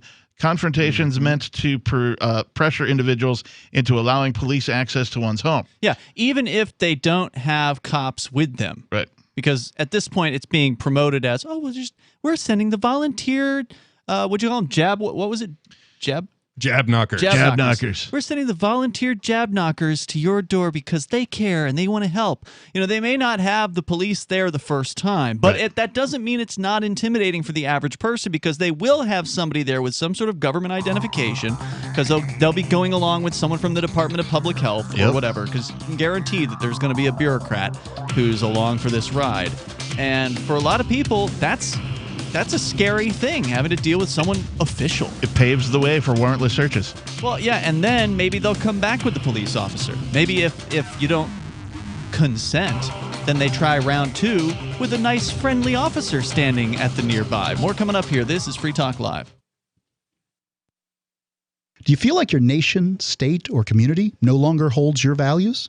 Have you dreamt of a place where people agree that liberty is important and are free to pursue their projects so long as they respect the property of others? There are many people just like you that are discovering freeprivatecities.com. Their social media links are at the upper right of the page at freeprivatecities.com. All skill levels will be needed when the first of the Free Private Cities opens. It's sooner than you think. Stop arguing and build. freeprivatecities.com. The LRN.FM social media channels have been revamped. We've eliminated Facebook and focused on other platforms like Twitter and Mastodon, the decentralized alternative to Twitter. On our accounts, you'll find posts from multiple LRN.FM show hosts together in one place. Follow us on Twitter at twitter.lrn.fm, or better yet, move to the decentralized Mastodon social media platform at toot.lrn.fm, toot.lrn.fm. I think you'll like it. When Monster Hunter International discovers one of Isaac Newton's wardstones being auctioned off, they decide to steal it and use it to destroy the Chaos God once and for all. But a mysterious thief upends their plan, and it soon becomes a race against time as something much older and infinitely more evil awakens in the jungles of South America. Monster Hunter Bloodlines by New York Times bestselling author Larry Correia and Baen Books. Visit monsterhunternation.com for more. Are you tired of governments murdering people around the world? Stop using their money. There is an alternative. Bitcoin is a stateless, free market, non-political currency. Bitcoin cannot be inflated or controlled by any government. By using their money, you are helping the state. Stop doing it. You have an incredible alternative available now. Learn it, use it, spread it. Get started with Bitcoin at bitcoin.com. That's bitcoin.com. On Free Talk Live, we're bringing people to the ideas of liberty every day. From wrestling superstars like Glenn Jacobs. You guys really are having an impact, I believe. Like I said, a lot of where I am now is due to listening to Free Talk Live. You changed my mind on some very important issues years ago. To random people tuning in on the radio. I was kind of stuck in the left-right paradigm. I heard your show by chance on a Saturday night. From there, I went on, joined the Free State Project, and become an amplifier. So, I mean, that's really the reason why I amp is because I know that if it wasn't for you guys being on as many stations as you are, I never would have found the ideas of liberty. Your amp will directly change more lives by getting Free Talk Live in front of people looking for talk radio online and on the air. When you amp Free Talk Live, you get perks like access to the AMP-only Facebook group and AMP podcast. Visit amp.freetalklive.com. There are lots of ways to listen to Free Talk Live. Our podcast has been around since podcasts began, and now the FTL feed is loaded with content besides our full show archives. Did you know that we make it easy for you to customize your podcast subscriptions? We have different feeds, one that includes only our full shows, one with just the Daily Digest, and our main feed that includes everything. You decide what you listen to. It's quick and easy to customize your feeds at feeds.freetalklive.com. That's feeds.freetalklive.com. My name is Jacob Hornberger. I'm president of the Future of Freedom Foundation, which Congressman Ron Paul awarded for having an outstanding freedom website. Write us at fff@fff.org, and we'll send you a free 3-month subscription to our monthly journal of libertarian essays and our booklet, Economic Liberty in the Constitution, which George Mason University economics professor Walter Williams praised in a recent column. That's fff@fff.org.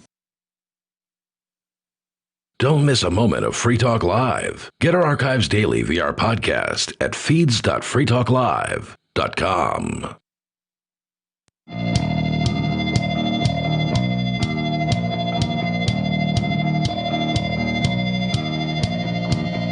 It's Free Talk Live. The number, if you want to join us, 603-283-6160. That's 603-283-6160. You can bring up anything you want. We've been overarchingly discussing what's going on with the door-to-door vaccination attempts. Jab knockers. The jab knockers, as Peakless Mountaineer put it. If you want to comment, you're welcome to join us. We're getting some suggestions or maybe even advice from John Whitehead over at the Rutherford Institute. Who the hell was Rutherford anyway? John Whitehead's the founder. He was one of the U.S. presidents. Was he? I think. Well, you might also be reminiscing about the old black and white television show Leave It to Beaver. where there was a character named Lumpy Rutherford. Really? Yeah, he was always the smarmy guy. He was like, "My Mrs. Cleaver, don't you look nice this afternoon?" I didn't know where our friend Lumpy got that name from. Okay, very good. No, I'm thinking of Rutherford B. Hayes. That's what I'm thinking of. So you can join us here. Like I said, open phones all the time. You can bring up anything you want. We're going to go back to your calls and thoughts and then more suggestions on how to handle door-to-door these jab pushers as we continue. We've got Joe calling us from Pennsylvania, watching on DLive. Go ahead, Joe. Hey, guys. How's it going? What's on your mind tonight? Not much. So, yeah, well, first of all, like the COVID door-to-door stuff, obviously, screw that. That's awful. But, yeah, I had a question about yesterday you had a guest on who was from the NSA, right? Yeah, formerly. All right, formerly, He wasn't giving us a visit from the NSA. Yeah, I suspect the visit would have gone quite differently had he actually worked with the NSA. Given the visits that other government organizations tend to do. Yes. Yeah, his name is TJ the Spy. What about him? Well, it's funny, the history of your show. I mean, you've had this guy as a former host, now guest, who worked for the NSA. You had Chris Cantwell, who's a federal informant. I mean, just how fed up is your operation there? Well, we've also had Adam Kokesh on several times, and he's a former Marine who apparently took part in torturing people while he was enlisted. So yeah, people can change. I think. Thank you, Joe, for the call tonight. The number is 603-283-6160. We've had a lot of people on this show over the years. I don't even remember how many dozens of co-hosts Free Talk Live has had at this point. The thing is about the people that this caller mentioned is that all of them have changed over the course of time in one way or another, some for the better, some for the worse, depending on your perspective and your outlook on things. So if you don't give people the opportunity to change, well, then what good are you? I had to change in order to arrive at the conclusions that I have about freedom and philosophy and all that kind of stuff, because I used to be, under the covers, man, in the dark. I was completely brainwashed, if you will, by the system. Sure. You were undercover? Not in that way. Not in the way this caller would imply. But I was certainly under the spell, if you will, of the state. Of the brainwashing that occurs. All of the things that they taught me about, like what freedom is supposed to be, and America stands for this, and the Constitution, and blah, blah, blah, blah, blah. Like, I just bought it all, I tended to ignore politicians, but when it came to renewing my car tabs and paying taxes and it's just a thing you got to do, and it was almost the kids today, they use the word adulting, right? And that's it felt like. Well, I guess that's what you got to do when you're an adult, and they use this once you become of age and you have to start doing these things, well, you're an adult now. Well, no, you're not. You're just really submitting to slavery is what you're doing at that point. Your new master. Yes. Regarding feds or whatever, potential informants, etc., being on Free Talk Live, I mean, we're part of an activism movement. Yes. Okay, so I don't personally believe Chris Cantwell was an informant when he was living here in Keene. I understand he did end up informing to the FBI regarding when he became a white nationalist, but by that time we'd kicked him off the air here on Free Talk Live because I don't want my co-host to be racist. That's just not what I want, and that's what he had become. But I think he was honestly just an angry guy. I think he was just an angry libertarian who was being watched by the feds. Yeah. Because when he came here, he was talking about he was dancing around the subject of killing cops, for instance, and and guess what? That's going to get the feds interested in what you have to say. And so I think he's always been closely watched by them. But the feds have been closely watching the liberty community here in Keene and New Hampshire. Oh, yeah. We're all extremists. Yeah. Don't you know? They've been investigating us for a long time. So there's no doubt that they've had informants coming through here. How many of them have made it on the air with Free Talk Live? I don't know. How am I going to know? I mean, they come here and they make their way into the community and they probably want to find out what's going on. They're hoping something violent's going on, and they end up finding that nothing violent is actually going on. There aren't any major drug dealers here. Yeah, nobody sold some weed at one time. Nobody, our co-host, sold some weed. And they arrested him for that, and then they tried to turn him on us, and they tried to send him wearing a wire into the Keene Activist Center, and he refused to do that. So, you mean to say, Ian, that there's people here in the liberty community that value freedom on principle, and they live their lives according to principle? There are. And wow. And look, maybe we've actually had, inadvertently, federal agents sitting on this show as co-hosts. Hey, we welcome them to call in anytime they like. Anytime. And look, as for all as we I'm know, this concerned, guy Joe's a Fed. Well, he might be. Whether they're getting the message of freedom by listening to the show, because we know there's people monitoring this show out there. That's a fact. We're surprised that there aren't more, but whatever. We know there's federal agents monitoring this show. But maybe they're sitting in the studio with us. Either way, if they're, I'm not alleging anything. I was trying to look into a mirror. All I have is my phone. But maybe, if that's the way they come across the ideas of freedom is by sitting here and, talking about them with us, great. Maybe at some point they'll come to the conclusion themselves that what they're doing is wrong and that they should resign their position and, actually get a respectable job somewhere. Start doing something peace-oriented. Do something, for... that aligns with the philosophy of freedom. And I'm a big believer in the power of redemption. And it's one of the things that I really appreciate about our culture is that we seem to have some of that just sort of woven into the fabric of it. Is that, you can screw up for a long time, but if you actually stop, take a good look at where you are and where you actually want to be, realize what you have done that has harmed people, and face yourself in the opposite direction where you're trying to rebuild what you've done. Yeah. That's what this is all about. It's honorable, for sure. I mean, we're really, what we're trying to do here is to redeem an entire culture. This has been a violent, aggressive culture. I mean, the United States in particular has been the most violent and aggressive culture in the world, at least in terms of money spent on military, for sure. Mm-hmm. So, I mean, the fact that what we're trying to do here is to reverse that, to say, okay, well, we've been going in this direction, but we can stop, take a look at that and go, we really don't want a global empire, and that's not really the values that we have. So let's turn that around, move in a different direction where we're actually building things up. Yeah, and I don't blame somebody if they're working for the federal law enforcement, if they're actually investigating a murderer across state borders or something like that. It's hard to say that that's the wrong thing to do. But if what you're doing is investigating peaceful activists who have never done anything violent in their whole lives, you're on the wrong assignment. Agreed. 603-283-6160, and you're working for, no matter what you're doing, you're working for an agency that funds itself by the threat of violence. And that's just it's not okay. There's more coming up here. It's Free Talk Live.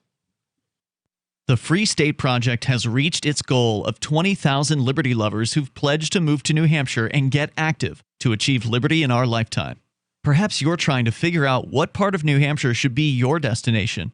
If so, consider Keene. You'll find more than 150 reasons to move to Keene at move.freekeene.com. Keene is famous for its historic, publicity-generating activism, as well as being the liberty media capital of the world. It's home to freekeene.com, New Hampshire's destination for liberty activism, news, and opinion. For years, we've been compiling over 150 reasons to move to Keene at move.freekeene.com, where you'll learn about some of what's happening here and what makes Keene a great place to live. If you love liberty, you'll probably enjoy anywhere you end up in the Shire. But do your due diligence first. Please visit move.freekeene.com for the full list of over 150 reasons to move to Keene. That's move.freekeene.com.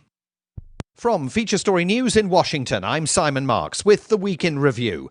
And the weekend in large parts of Germany and Belgium will be dominated by the continuing search and rescue operation following once-in-a-quarter-century floods that killed scores of people.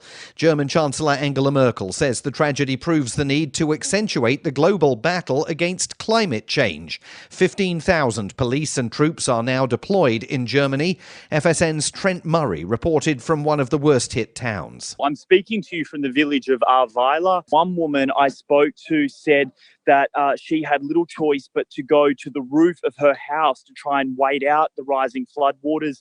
And then tragically, as she was evacuated, she actually saw the body of her neighbour. In South Africa, more than 100 people died in a week of violence and looting, sparked by the jailing of former President Jacob Zuma. He's serving a 15-month sentence for contempt of court.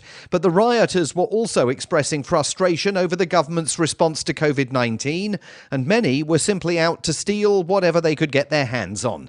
FSN's Cape Town bureau reporter is Mark Roughton. Monday night, images of ongoing looting were broadcast live alongside President Cyril Ramaphosa's address to the nation. He says that government will restore law and order in affected areas, but for hundreds of retailers, it is already too late. The stage is set for British Prime Minister Boris Johnson to lift remaining COVID-19 restrictions in England on Monday, but the government's top scientific advisor says the number of people in hospital with coronavirus could reach quite scary levels within weeks. Professor Chris Whitty told a Science Museum webinar the UK is not out of the woods. At the moment, the number of cases in hospital is mercifully much lower than it was previously, but not trivial. If we double from 2,000 to 4,000, and 4,000 to 8,000, to 8,000, and so on, it doesn't take many doubling times till you're into very, very large numbers indeed. And the doubling time at the moment is probably around about 3 weeks. Cuba saw the most brazen protests against the communist government for many years, with police being pelted with bottles and stones. President Biden warned the government in Havana to heed the voices of the demonstrators.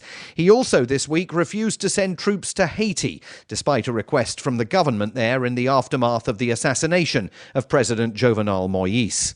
President Biden turned his attention this week to American democracy and the threat he claims is posed by Republican attempts in several states to rewrite election laws. There's an unfolding assault, an attempt to suppress and subvert the right to vote and fair and free elections. The president said battling to safeguard democracy will be the cause of his presidency, though his spokeswoman conceded he has no legislative strategy for achieving that. From bureaus worldwide, this is FSN. We're still not sure why you'd want to watch, but our video feed is streaming nightly for free at cam.freetalklive.com.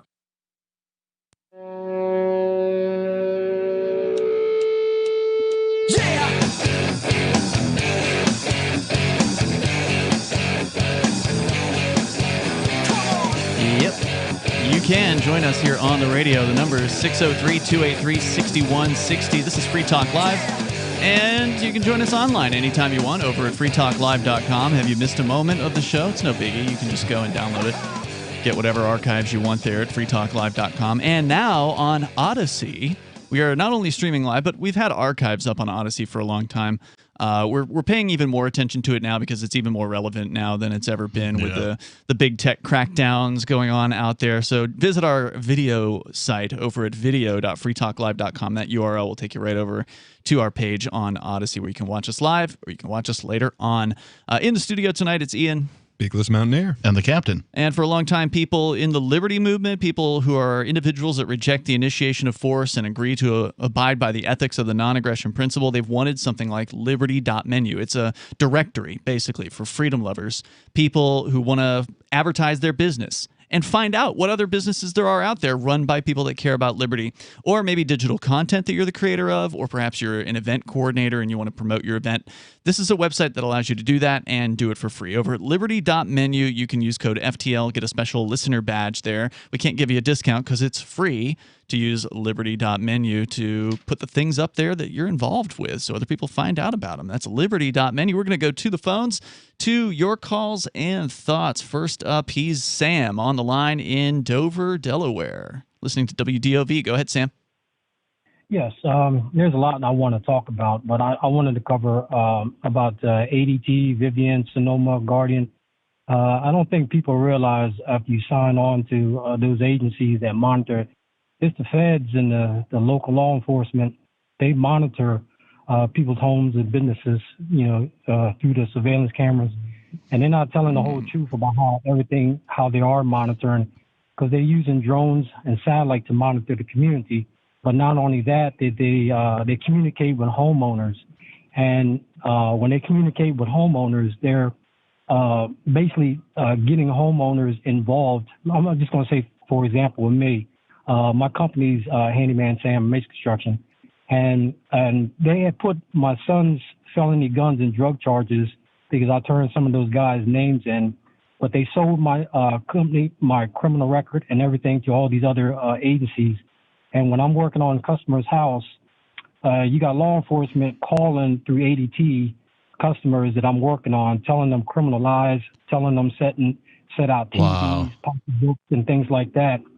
And then not only that, they also, you was talking about informants through probation and parole and immigration throughout the last 5-6 years when you was talking about terrorism and crime and things like that.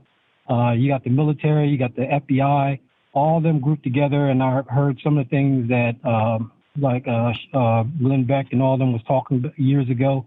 But they got together and they finally went ahead and they're doing everything under the Patriot Act, and then they also exposed the abuse of the Patriot Act that violates all your privacy rights and using phone conversations to set up entrapment, and even entrapment and intimidation has been approved to be used to set up entrapment. So, Sam, I'm curious just about what you said there. You work on people's homes, and you're finding out that their home security companies are calling the homeowners to let them know that a felon is actually at their house. Is that because they've got some sort of active monitoring going on, and somebody at a call center is watching a video camera and they're like looking at the side of your truck? I mean, how else would they know, that you're there? What is your speculation on how they know you're there?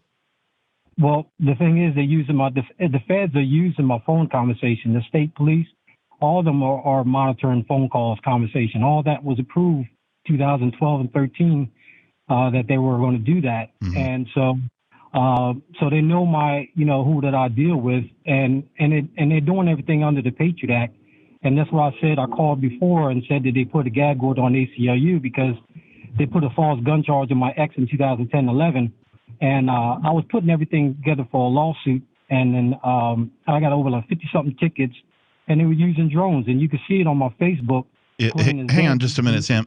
Let me take a stab at this. Ian, I think what Sam is saying is that they're finding out who he's doing business with through Sam's own conversations. They're monitoring, right? Is what he's saying. It's some scary stuff, Sam, and it's not impossible. I mean, certainly based on what Edward Snowden said in 2013, there's a lot of potential spying going on out there. And I know you said you had a lot to talk about, but we're here 7 nights a week, so I want to invite you to call any night. You can talk about more stuff, but I got to get some other folks on the air. I do want to just add that he mentioned home security companies monitoring your house and how feds can and do tap into that. That is also true for Amazon Ring. Yes, you've got the doorbells that you buy from Amazon, and also what is it, Echo, and what's the other? The Amazon things. All the Amazon things. Thanks, Sam, for the call tonight. Definitely appreciate hearing from you. Let's continue. We've got Tim. He's on the line. Tim, you're on Free Talk Live.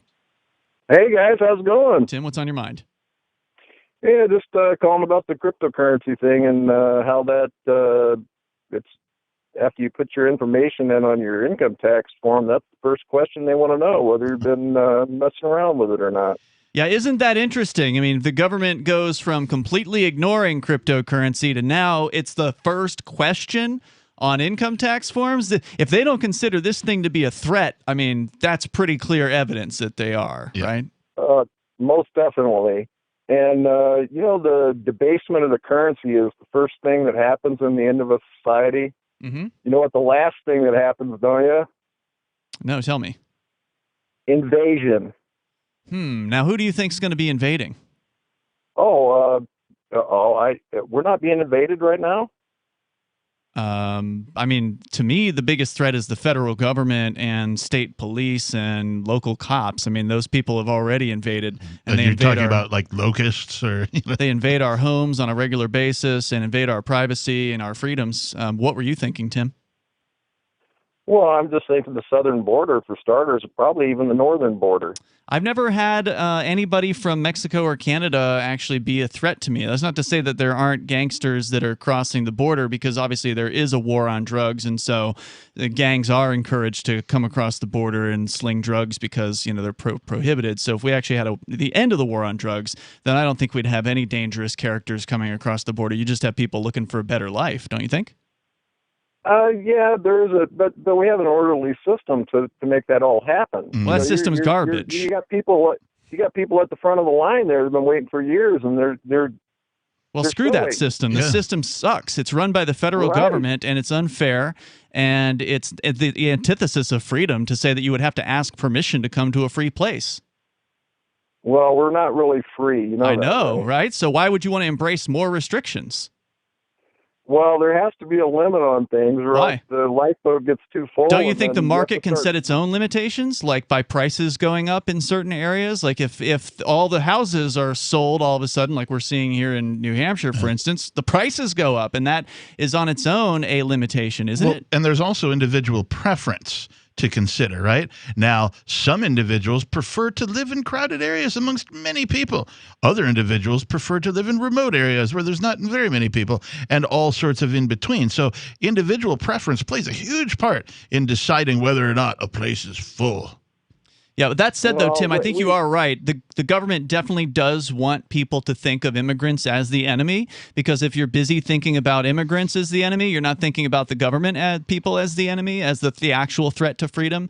And so that's how they divide and conquer. They keep people thinking that, oh, well, this group over here is trying to get one up on me. And when in the reality is the people calling themselves the state, the federal government, they're the ones who are getting one up on you by screwing you left and right, taking all the money they can possibly get away with taking, and making you an obedient serf. And a lot of people are concerned with immigrants because of the welfare that gets spent. But I mean, okay, welfare is like what, $380 billion? And how much did they just give to the corporations? Over what, trillions? Trillions of dollars? So I mean, it's a drop in the bucket. Thank you, Tim, for the call tonight. I definitely appreciate hearing from you. It's an important issue. A lot of people are concerned with immigration. It's just another boogeyman for them to fill your head with stuff to be scared of. Right. It's a war on immigrants. It's a war on terror. It's that way you turn to them for safety. If there's some immigrant that could come over and take your job, well, you need to get new skills. No doubt. 603-283-6160. You can join us here on the radio. It's the live Saturday edition of Free Talk Live. This is Michael Dean from the Freedom Fiends. I've run websites since 1996 and have used over a dozen web hosts in that time. AgristHosting.com is the only one that hasn't broken my heart. Agrist Hosting's uptime and service is stellar, and their DDoS mitigation is the best I've seen. That's important because if you tell the truth in this world, you'll ruffle feathers. And some people will try dirty tricks to silence your voice. No matter what the haters hit us with, Agrist Hosting keeps our websites online. If you have a mission-critical commercial presence or a world-changing activism site, you cannot tolerate any skullduggery. So go with AgristHosting.com. Have a WordPress or blog site, but you're not satisfied with performance or uptime? Or just want raw hosting? Want to pay with Bitcoin? Agrist Hosting specializes in high-performance hosting with personalized service. Go to AgristHosting.com and click on the button that says Get Hosted. That's AgristHosting.com. Is oral health important to you? If you don't like your own teeth, fresh breath, or kissing people, then by all means stop listening. Several years ago, I met Jessica Armand, founder and CEO of My Magic Mud, and I became passionate about the product that she created and never want to live without it. It's clinically proven to whiten teeth, but I find it does much more. They want you to love My Magic Mud as much as I do, so they're giving you a money-back guarantee plus 20% off. Go to MyMagicMud.com and use coupon code FTL20 at checkout. MyMagicMud.com, FTL20. What if you want to hear the latest episode of Free Talk Live, but all you have is your phone, you forgot to download our archive, and you have no data connection? You can call our Listen line at 641-793-0191. That's a long-distance number, so you may incur charges. If not, listen as long as you want. 641-793-0191. The Free Talk Live Listen line, 641-793-0191. We have some good news. The indictments against Ross Ulbricht in the District of Maryland were dismissed with prejudice, meaning they can never be refiled. This is especially good because those indictments contain the only charge ever made that Ross engaged in murder for hire. This was a serious allegation that Ross Ulbricht denies. It was never prosecuted or ruled on by a jury, but was trumpeted by the federal government and the media as if it were proven fact. The Maryland court held these indictments for almost 5 years, poisoning Ross's case and leaving him under a cloud of unproven allegations. As explained in Ross's appeal to the Supreme Court, the fact that the judge used these allegations to give Ross a draconian sentence of double life without parole violated his Sixth Amendment right to a jury trial. Judges are required to issue sentences based on convictions decided by a jury, not unproven allegations never even charged at trial. Although this is a positive development, the dropped indictment will not set Ross free. Now, a presidential pardon is Ross's only hope of freedom. Sign the petition at freeross.org. freeross.org. Tired of cancel culture? Sick of mega tech corporations holding an axe over your head? Join the LRN.FM Matrix chat server. It's self-hosted, so no one else can tell us what to do or say. Don't like the existing channels? You can make your own. You can even connect into some of our channels from other Matrix servers. It's federated. For the full LRN.FM Matrix experience, though, you should join our server via the step-by-step instructions at chat.lrn.fm. chat.lrn.fm. There are basically two types of advertising, direct response and branding. Radio's great for direct response with its low cost to listener ratio, but audio can't be beat for branding, which is a longer-term endeavor. You want to be the first thing that someone thinks of when they think about your product or service. If you have a local business that you want kept top of mind in your community, call the station. If you need national reach, Free Talk Live's got around 200 radio stations, millions of monthly listening sessions, can suit all budgets, and if we don't think we're right for you, we'll tell you. Email me, mark@freetalklive.com. Yep, we still do email. Drop your email address in the entry box at freetalklive.com, and you'll be kept in the loop with Free Talk Live.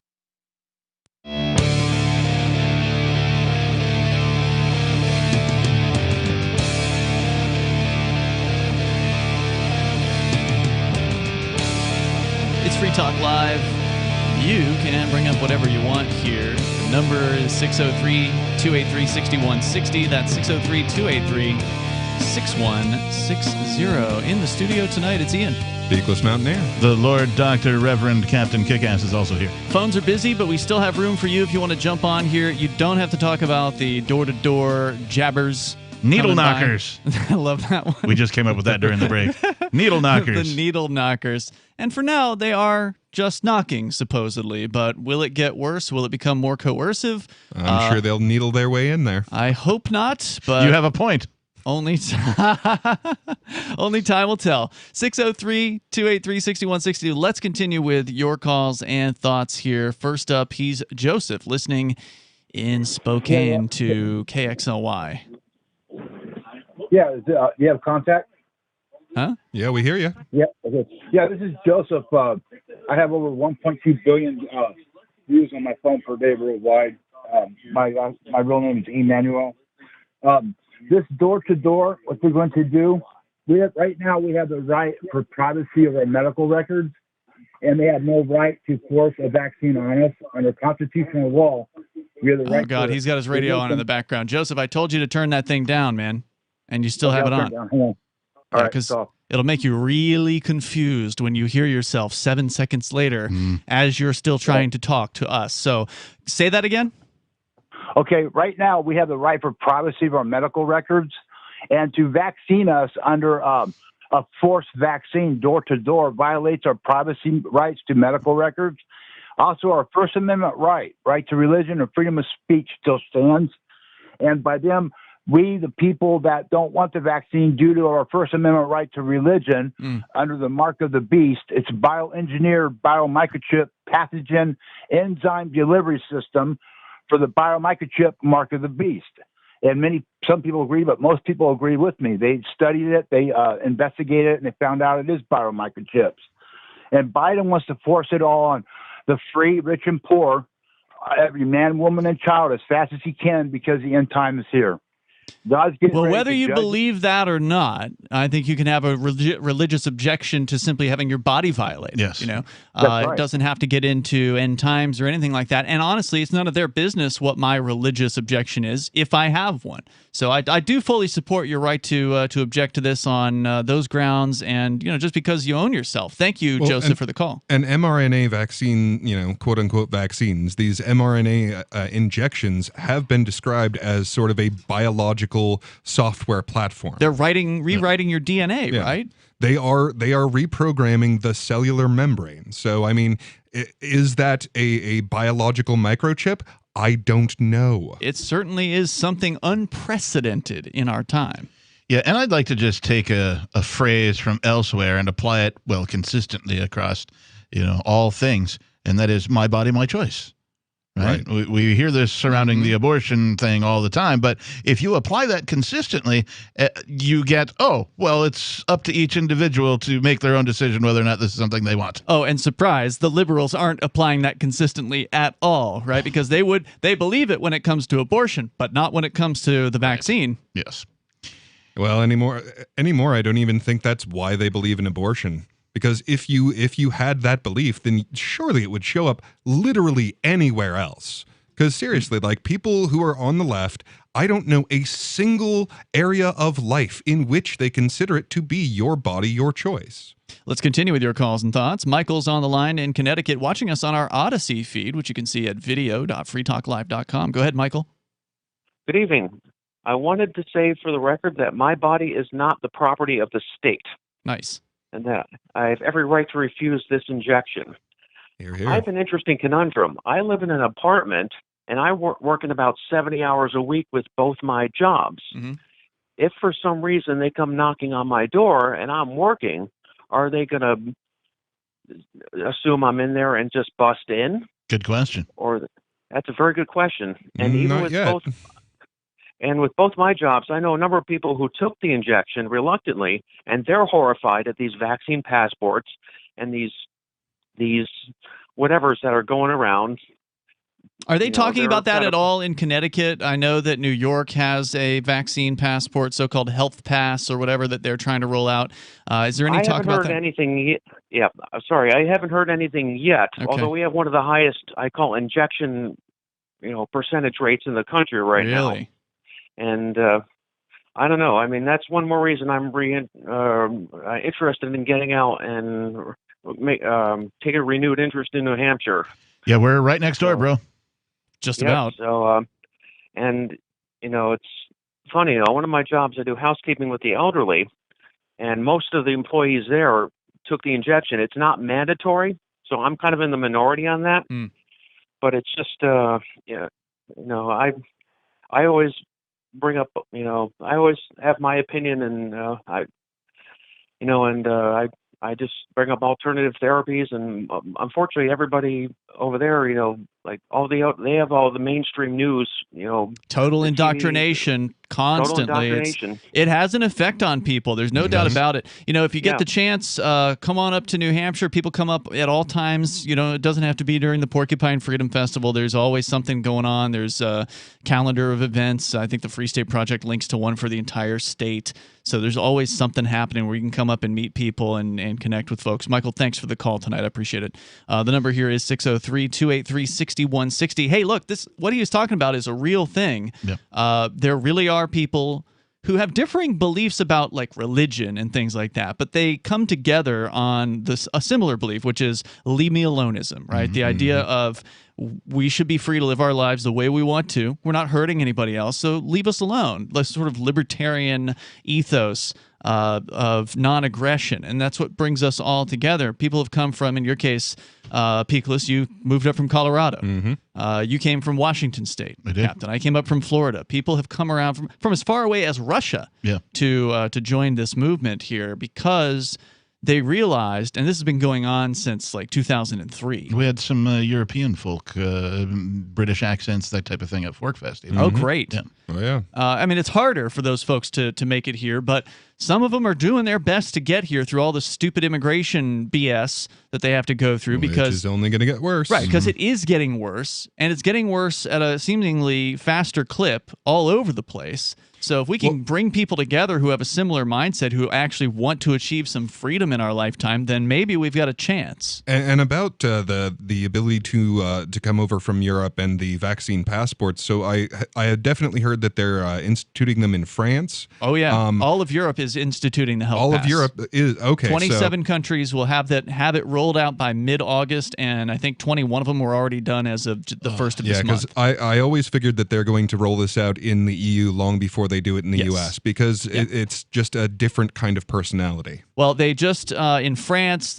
Macron there, the president, had recently announced plans to require this so-called health pass, which is either physical, like a physical printout of a QR code, or an app that will not only be required as the EU has required it. It's for going from state to state within the EU, from country to country, but it's also in France, at the very least, going to be required to go to a restaurant, or to go to the cinema, or to go to a sporting event, or to go to pretty much anything where anyone else from the public could be. Now, there are protests. So yeah, they'll probably institute that level of it throughout the rest of the UN before they start really trying to through the EU before they start really trying to roll it out here. That's what I suspect is going to happen, and hopefully we'll see some states refuse to roll this out simply because they feel like it will be unpopular enough amongst their population. But definitely, the government is watching. Government people always keep an eye on the most oppressive places to see what they can get away with, and then they roll out their version of it. In France, Reuters is reporting today on more than 100,000 people marching across the country to protest against the plans to mandate the health pass. Good. In all these different places. So how about a couple 100,000 more? Yeah, well, it's a start, and it's sure as hell's a lot more than we've got here in the United States. Amen. So, if there were 100,000 people protesting at any point, I don't think it was even cumulatively there were 100,000 protesters in the United States over the last year. But it seems like people here seem to be even more obedient than the people in the European Union. At least they are willing to get out into the streets when they're told something, to do something they don't want to do. Disobedience. Seem to be the case. Yeah, disobedience to me seems to be the only way out.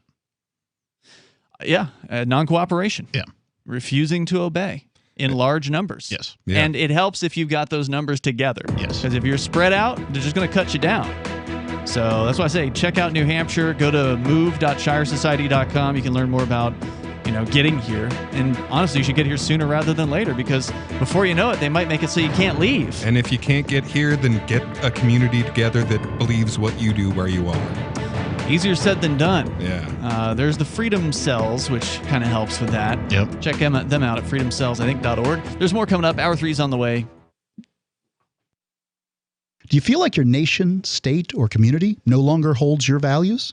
Have you dreamt of a place where people agree that liberty is important and are free to pursue their projects so long as they respect the property of others? There are many people just like you that are discovering freeprivatecities.com. Their social media links are at the upper right of the page at freeprivatecities.com. All skill levels will be needed when the first of the Free Private Cities opens. It's sooner than you think. Stop arguing and build. freeprivatecities.com. Some of you asked, and now we've delivered. LRN.FM's live Keene, New Hampshire studio shows are now streamed in HD on Twitch. Visit our channel at twitch.lrn.fm and give it a follow. If you have Amazon Prime, you get one free subscription on Twitch. If you use it on our channel, Twitch will give LRN.FM a monthly piece of your Prime subscription cost. So please watch, follow, share, and subscribe to twitch.lrn.fm. That's twitch.lrn.fm. Looking for a great real estate investment? Consider New Hampshire, which is ground zero for the Liberty Movement. Your first call should be to Mark Worden from Porcupine Real Estate. He's more than just a real estate agent. He's your New Hampshire concierge. Where are the best places to live? Do you want farm, city, the burbs, or forest? Do you want a duplex or multifamily building so that renters pay your mortgage? There are homes in all price ranges in New Hampshire, and Mark can help with financing too. Invest in liberty and property. Mark Worden can help. PorcupineRealEstate.com If you want to know the latest about Free Talk Live before we go on the air, all you need to decide is how you want it delivered. It's your choice. Visit news.freetalklive.com to receive our usually weekly news updates by email. Plus, we have a Twitter account at twitter.freetalklive.com, and you can follow us on the decentralized Mastodon platform at toot.freetalklive.com. So please follow us at toot.freetalklive.com and sign up for our emails at news.freetalklive.com. You're listening to the live edition of Free Talk Live. Hour number 3 is next after the news here on the Liberty Radio Network at LRN.FM. From Feature Story News in Washington, I'm Simon Marks with the Week in Review. And the weekend in large parts of Germany and Belgium will be dominated by the continuing search and rescue operation following once-in-a-quarter-century floods that killed scores of people. German Chancellor Angela Merkel says the tragedy proves the need to accentuate the global battle against climate change. 15,000 police and troops are now deployed in Germany. FSN's Trent Murray reported from one of the worst-hit towns.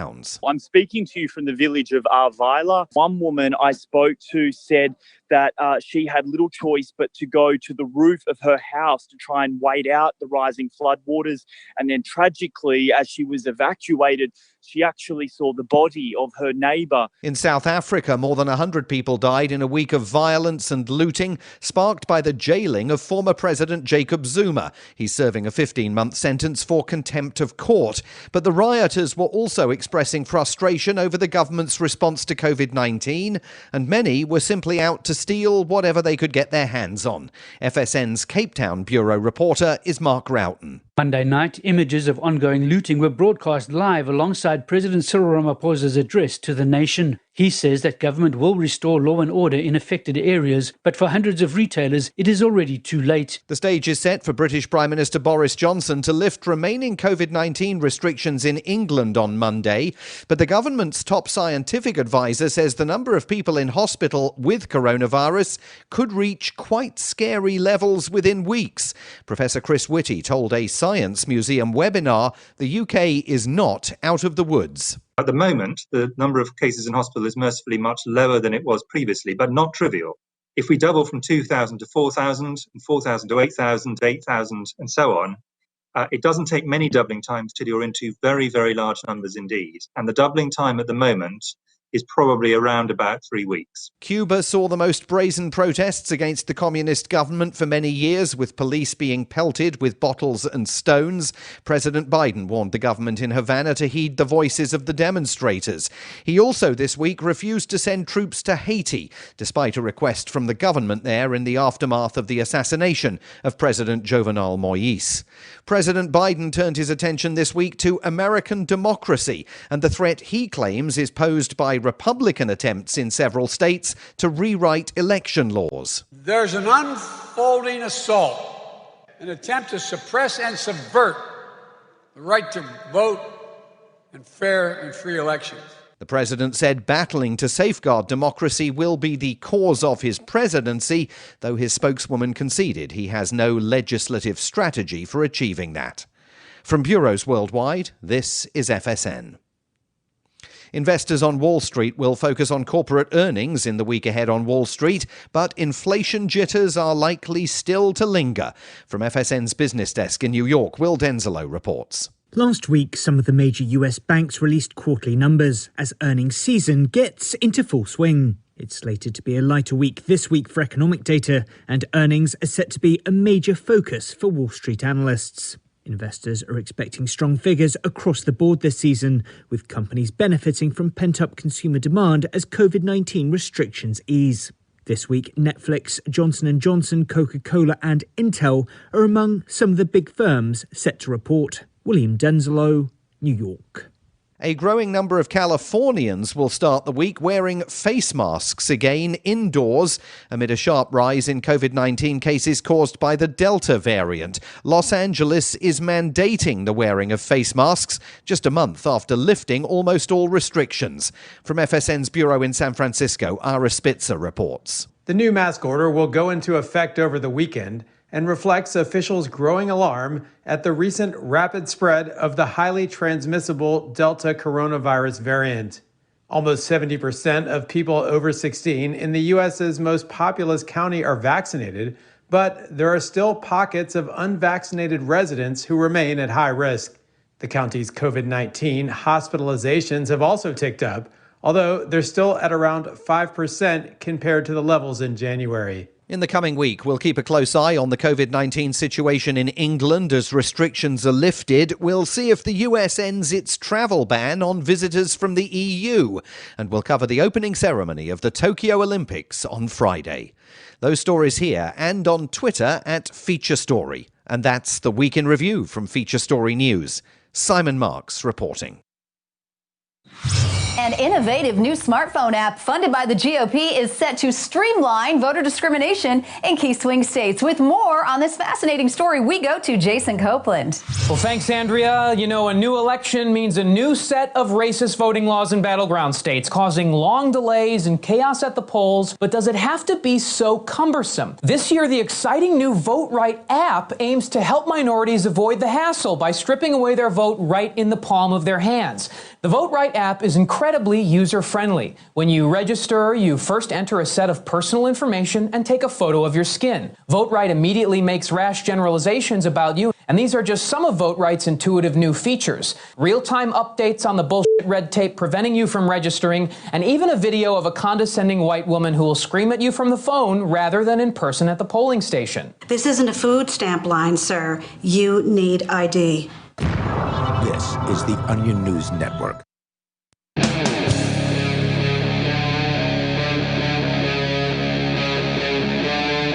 Free Talk Live.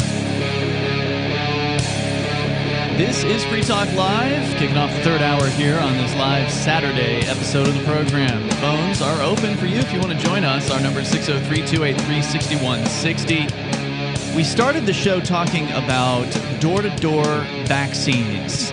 The jabbers. Needle knockers. The needle knockers. They're coming. At least in some places. They're already here. Before we get back to that, though, we were talking about, what was the word, redemption? Mm-hmm. One of the in things... what way? Redemption? Yeah, we were talking earlier when someone's like, hey, how fitted up are you guys? And, meaning we have had federal agents or something on the air? Well, was it the caller was alleging? A former NSA guy, yeah. A former military guy. We've had more than one former military guy. Oh, yeah, indeed. There's several. Yeah. I mean, just look at IVA, right? Iraq Veterans Against War. Sure. These are people who joined the military and now they're anti-war. Mm-hmm.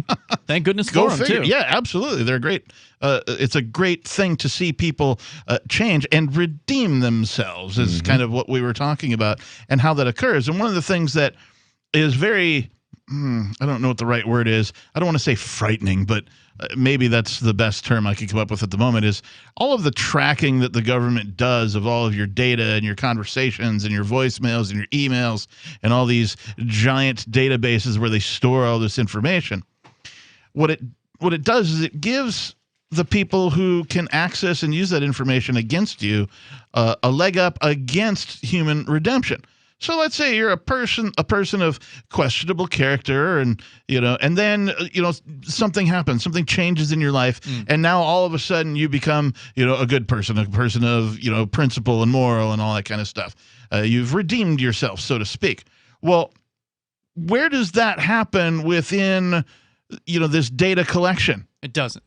Right. So what I'm saying is governments are free to go back in your past at any time and cherry pick any kind of communication that you've ever had with anybody and use that against you, even though you have changed as a person over the course of time.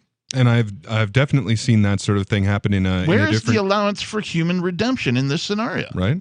Yeah, and I've definitely seen a variant form of that in the whole censorship and canceling movement. Oh, cancel culture? Oh, yeah, the cancel culture. Where they'll pick a statement that somebody made 20 years ago and run them out of town. Yeah.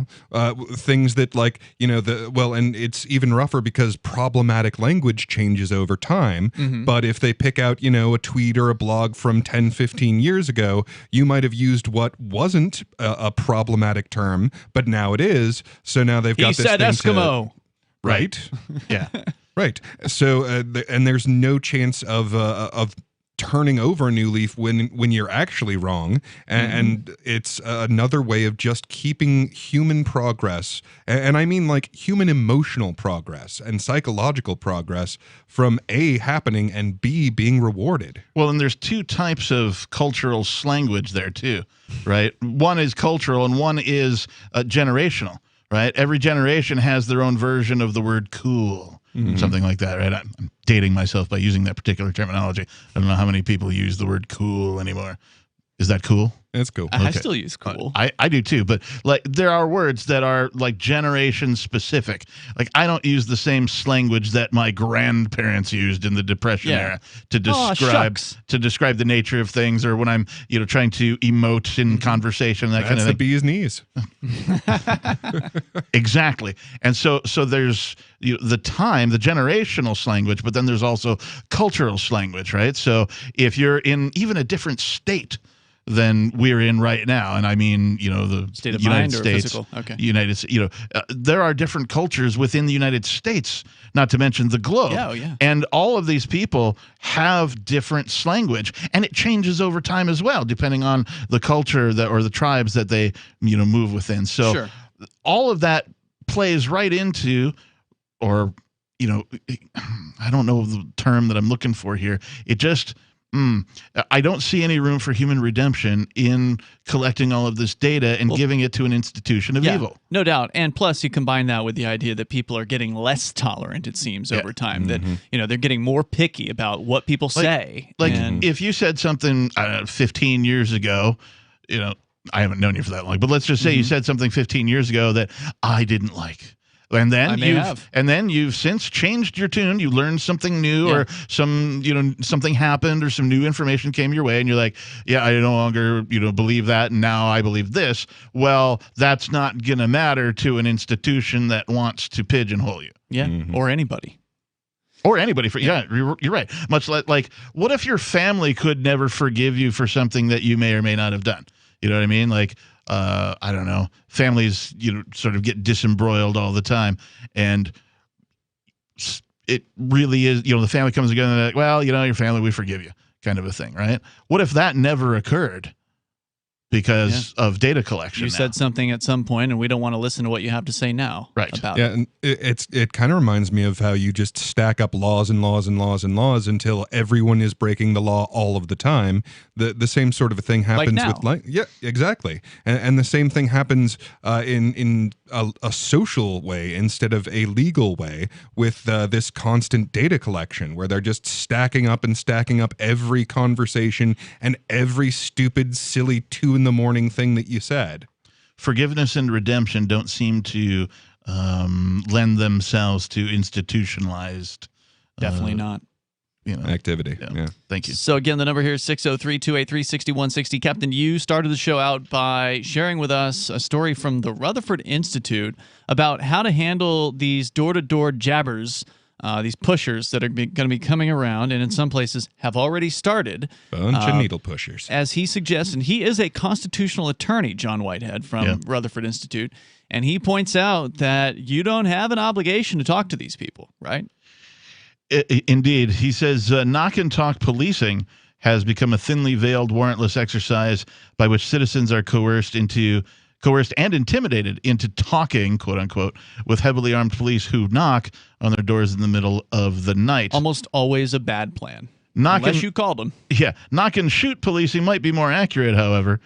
Knock and talks not only constitute severe violations of the privacy and security of homeowners, but the combination of aggression and surprise employed by police is also a recipe for a violent confrontation that rarely ends well for those on the receiving end of these tactics. He gives an example of 26-year-old Andrew Scott, who committed no crime, never fired a single bullet, or threatened police, who was gunned down by police who knocked aggressively on the wrong door at 1:30 a.m., failed to identify themselves as police, and then repeatedly shot and killed Scott when he answered the door while holding a gun for self-defense. The police were investigating a speeding incident by engaging in a middle of the night knock and talk in Scott's apartment complex. A speeding incident? Yeah. Carl Dykes was shot in the face by a county deputy who pounded on Dyke's door in the middle of the night without identifying himself. Because of reports that inmates had escaped from a local jail, Dykes brought a shotgun with him when he answered the door. Wow. All these and other incidents make clear while Americans have a constitutional right to question the legality of a police action or resist an unlawful police order, doing so can often get one arrested, shot, or killed.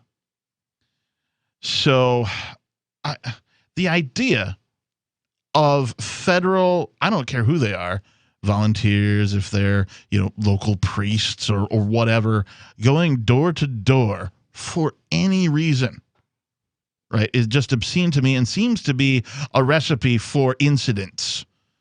People are used to it, though. The census happens every 10 years, so they're just going to play it like that.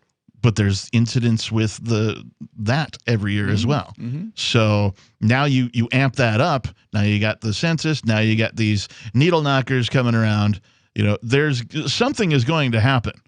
Right. There's going to be some bad that comes out of this. And I hate the fact that they're normalizing this idea that federal agents will just keep knocking on people's doors. For new reasons. Oh, it's a brand new reason. There's a brand new threat that we've all scared you about. And now we need to send more possibly volunteer federal agents to just keep knocking on doors.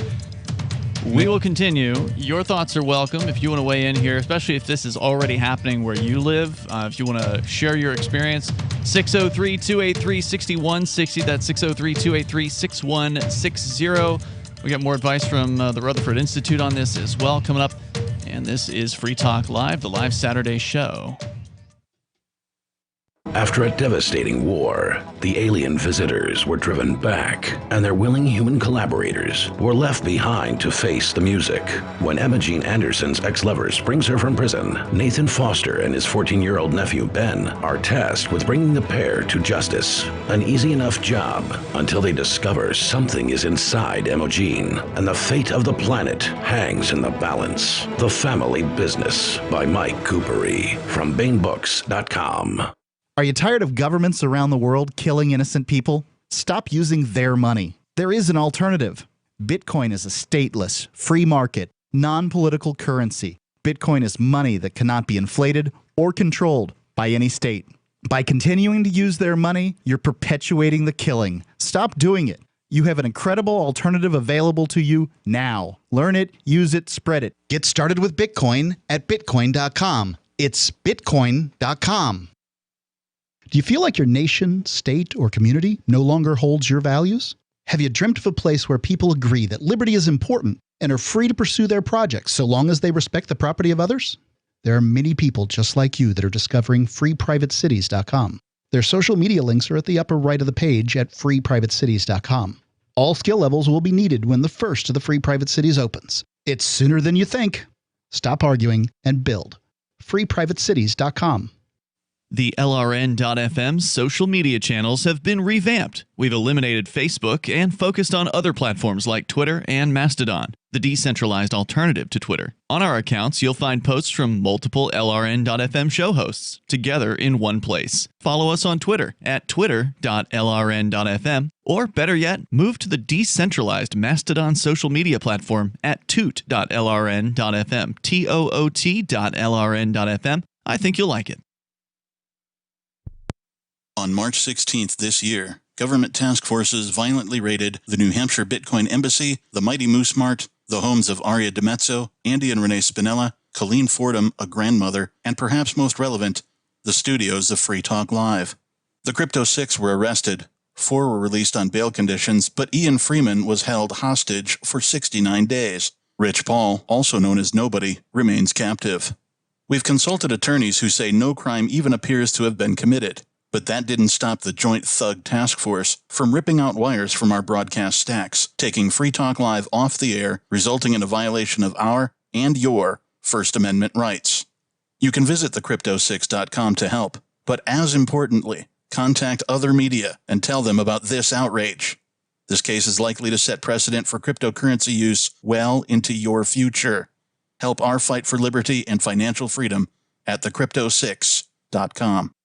There are lots of ways to listen to Free Talk Live. Our podcast has been around since podcasts began, and now the FTL feed is loaded with content besides our full show archives. Did you know that we make it easy for you to customize your podcast subscriptions? We have different feeds, one that includes only our full shows, one with just the Daily Digest, and our main feed that includes everything. You decide what you listen to. It's quick and easy to customize your feeds at feeds.freetalklive.com. That's feeds.freetalklive.com. So you've signed the Shire Society Declaration and are planning your move to New Hampshire to be around more liberty-oriented people. Next, sign up for the Shire Society Forum at forum.shiresociety.com. There are a bunch of people there who are already in the Shire, and they want to meet you. If you're already in the Shire physically, you should also come by the forums. Remember, not everyone uses Facebook. New people are signing up for the Shire Society Forum every month, so drop in and say hello at forum.shiresociety.com. Got Telegram? You can follow our channel there and discuss show prep with other listeners at telegram.freetalklive.com.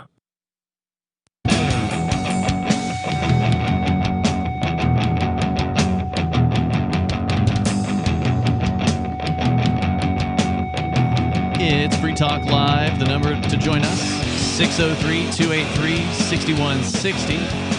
That's 603-283-6160, live Saturday show. In the studio tonight, it's Ian. Beakless Mountaineer. And the Captain. And Free Talk Live is brought to you by Bitcoin.com. Maybe it's time for you to finally learn about cryptocurrency. Oh, it's well past time for you to learn. Yeah, you can do that. It's never too late to go and get started at the top of Bitcoin.com. Just click Get Started, and you can watch some introductory videos, or just one if you only have 5 minutes. I think there's a 3-minute long video there, so that's enough time. Doesn't take a huge investment of time, although you certainly can watch more than one video. There's a lot if you want to dig into with the world of cryptocurrency. It is a deep topic. You can go into it as deep as you want, but at least you should get the basics down, because this is something that is not going to go away in our lifetimes. And you can learn more about it over at Bitcoin.com. If you're not new to crypto, you probably want to get the latest news headlines, so head over to news.bitcoin.com. They got those there for you every single day. That's news.bitcoin.com. We're going to go to your calls and thoughts. Ken is in Alabama listening online. Go ahead, Ken. Hi there. I'm a brand new listener. I'm glad I found you guys. Welcome. Yeah, thank you. I thought I'd throw a little humor in the mix. Okay. Alex Jones at InfoWars is announcing he's got a sticker pack that you can order from him, and the main sticker in there is a great big sticker to put on your front door that says, and I'm quoting here from the screen grab I've got, "Door knockers, no solicitation. This property charges $50 per minute to listen to any vaccine/medical advice. Payment is required in advance. By knocking or ringing our doorbell, you agree to the terms stated above." For more info, go to Infowars.com. That's funny. It's like I'm psychic. I'm glad to hear that that Alex Jones is now a critic of the government again after embracing the state during the Trump administration and loving the cops. Now maybe he's once again turning in the more freedom-friendly direction. Yes, and if I could, on one real quickly on one other topic, I'm very concerned about the Biden administration eavesdropping on all of our text messages on our cell phone. That is a clear-cut violation of the Fourth Amendment, is it not? They've been doing it for a long time. Oh, they're not even necessarily just listening in on them. Like, they might very well be editing that information before it goes out. They were kind of unclear on exactly how they're going to shut down our text message-based quote-unquote misinformation. Yeah, it hasn't been clear at all. According to the stories earlier this week, they're asking. So they haven't passed a law or anything like that. They're asking Verizon, they're asking AT&T to take action against so-called misinformation. And if it's anything like what Twitter or Facebook are doing, they're in a lot of cases they're flagging posts with "This is misinformation. Click here to learn the true propaganda." So maybe they'll add in an extra text message after that, like a warning that you've just been misinformationized. They'll probably cooperate. I'd like to suggest that everybody try using the free to download and free to use app called Signal, Signal. Thanks. I was actually just about to suggest that myself. That's a good suggestion. Go ahead. Yeah, That app was endorsed by Edward Snowden. I've used it, and it works fairly well. It does. And what it does for listeners that aren't familiar, and Ken, thanks for the call tonight, I appreciate it, is it does an encryption on your text messages. Now, to be clear, the other person also has to have Signal. Otherwise, it will just send an insecure text. And so is it a violation of the Fourth Amendment to do what they're doing? Technically, no, because if they can get these corporations to go along with them voluntarily on this censoring mission, well, they're kind of bending the rules there. Legal violations aside, it's a privacy violation. Nobody should be listening to my conversations, reading my texts with anybody that I communicate with. Well, unfortunately, your SMS texting is not encrypted in any way, shape, or form, so you have no privacy. As long as you're not, if you don't take the step that Ken suggested by using something like Signal or maybe Telegram. These are two of the most popular alternatives to doing SMS texting. Standard text messaging, there's a record of your text messages at your cell phone provider, and they can mine that for data. I mean, I presume in that terms of conditions that you sign when you get your cell phone, there's probably something in there about we can do whatever we want with your text message content. I'm just guessing. I have not, I haven't read it either, right? It specifically says that they can do whatever they want, particularly if law enforcement is involved. Oh, definitely if law enforcement's involved. But I just mean generally, they're probably mining data from your text messages. Of course they are. Well, and I mean, one of the things that I found really spooky about the Facebook Messenger app is that if you actually read those darn things, they are allowed to send text messages from your number if you've signed up for the Facebook Messenger app. As though they're you mean? Yes, as though they are you. Wow. I'm still on the Facebook. I have never installed that stupid app. If you're out there and you're on my Facebook and you've tried to send me a message, I've got, I don't know, dozens, tens, hundreds of Facebook messages that I've never responded to because I can't. Well, and Biden's just asking these companies to do something. So, I mean, they might pursue a whole variety of different possible solutions. Like, I mean, who's going to even notice if a bunch of text messages just, that never went through?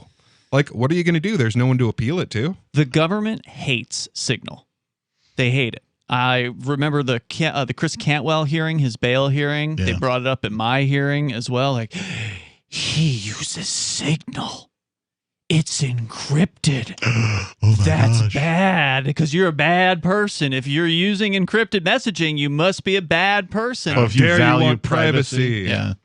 They hate it. You must have something to hide. And they know it's effective. We almost got harmonies there on the word privacy. So, good Jinx, suggestion. You owe me a Coke? Good suggestion on that. Signal's a free app, by the way. It is open source, as I understand it. And like I said, the other party does need to have it, so make sure you encourage your friends to get on the train. Otherwise, the company that is doing your cell phone providing is watching you at the very bare minimum. And if they're going to work with the government, then who knows what the next steps will be. Maybe they'll use your text messages as an excuse to come visit your home for a jab. Well, and since we're talking about the use of this collected information, it ties right back into this article where the next thing that Mr. Whitehead speaks about is how the government plans to use the information it obtains during these knock-and-talk visits. Mm-hmm. Right. Because they're going to be asking questions. They are, and they're going to be recording answers. Mm-hmm. I assume they're government agents, aren't they? Because the stated purpose of the program is to promote vaccination, homeowners and others who reside at the residence will certainly be asked if they are vaccinated. Again, you have a right not to answer this or any question. Right. Indeed, an argument could be made that even asking this question is improper if the purpose of the program is merely to ensure that Americans have the information they need on how both safe and accessible the vaccine is. Under the Privacy Act 5 U.S.C. 552A, an agency should only collect and maintain information about an individual as is relevant and necessary to accomplish a purpose of the agency, quote unquote. In this situation, the government agent could accomplish the purpose of assuring persons have information about the vaccine simply by providing that information, either in writing or orally, and would not need to know the vaccination status of the residents. To the extent the agents do request, collect, and store information about residents' vaccination status, this could be a Privacy Act violation. 603-283-6160. That's probably true, but also remember, when they are giving people vaccinations, they're collecting their information. So all they have to do is look and see who's already gotten the vaccine. And by process of elimination, they know who probably hasn't. There's more coming up here. This is Free Talk Live. Carl Wattner, longtime proponent of a voluntary society, died last December. You may have seen his articles published on his website, voluntarist.com, in his newsletter, The Voluntarist, the Mises Institute, or elsewhere over the last 40 years. His newest book, I Must Speak Out, Volume 2, The Best of the Voluntarist, is now available via Liberty Under Attack Publications. This 430-page second volume spans the years of 2000 through 2020 and includes articles by Carl Wattner, Hans Hermann Hoppe, Carl Hess, Benjamin Tucker, George H. Smith, Lysander Spooner, Pete Eyre, Joyce Brand, and many others. I Must Speak Out is for the newly initiated, the veteran voluntarist, or anywhere in between. Buy the book now at libertyunderattack.com/voluntarist. For more great content on building a voluntary society and for Carl's extensive archives, check out voluntarist.com. From Feature Story News in Washington, I'm Simon Marks with the Week in Review. And the weekend in large parts of Germany and Belgium will be dominated by the continuing search and rescue operation following once-in-a-quarter-century floods that killed scores of people. German Chancellor Angela Merkel says the tragedy proves the need to accentuate the global battle against climate change. 15,000 police and troops are now deployed in Germany. FSN's Trent Murray reported from one of the worst-hit towns. I'm speaking to you from the village of Arweiler. One woman I spoke to said that she had little choice but to go to the roof of her house to try and wait out the rising floodwaters. And then tragically, as she was evacuated, she actually saw the body of her neighbour. In South Africa, more than 100 people died in a week of violence and looting, sparked by the jailing of former President Jacob Zuma. He's serving a 15-month sentence for contempt of court. But the rioters were also expressing frustration over the government's response to COVID-19, and many were simply out to steal whatever they could get their hands on. FSN's Cape Town bureau reporter is Mark Roughton. Monday night, images of ongoing looting were broadcast live alongside President Cyril Ramaphosa's address to the nation. He says that government will restore law and order in affected areas, but for hundreds of retailers, it is already too late. The stage is set for British Prime Minister Boris Johnson to lift remaining COVID-19 restrictions in England on Monday, but the government's top scientific advisor says the number of people in hospital with coronavirus could reach quite scary levels within weeks. Professor Chris Whitty told a Science Museum webinar the UK is not out of the woods. At the moment, the number of cases in hospital is mercifully much lower than it was previously, but not trivial. If we double from 2,000 to 4,000, and 4,000 to 8,000, to 8,000, and so on, it doesn't take many doubling times till you're into very, very large numbers indeed. And the doubling time at the moment is probably around about 3 weeks. Cuba saw the most brazen protests against the communist government for many years, with police being pelted with bottles and stones. President Biden warned the government in Havana to heed the voices of the demonstrators. He also this week refused to send troops to Haiti, despite a request from the government there in the aftermath of the assassination of President Jovenel Moïse. President Biden turned his attention this week to American democracy and the threat he claims is posed by Republican attempts in several states to rewrite election laws. There's an unfolding assault, an attempt to suppress and subvert the right to vote and fair and free elections. The president said battling to safeguard democracy will be the cause of his presidency, though his spokeswoman conceded he has no legislative strategy for achieving that. From bureaus worldwide, this is FSN. Do you appreciate what we do? Help us advertise, market, and promote for just $5 a month at amp.freetalklive.com.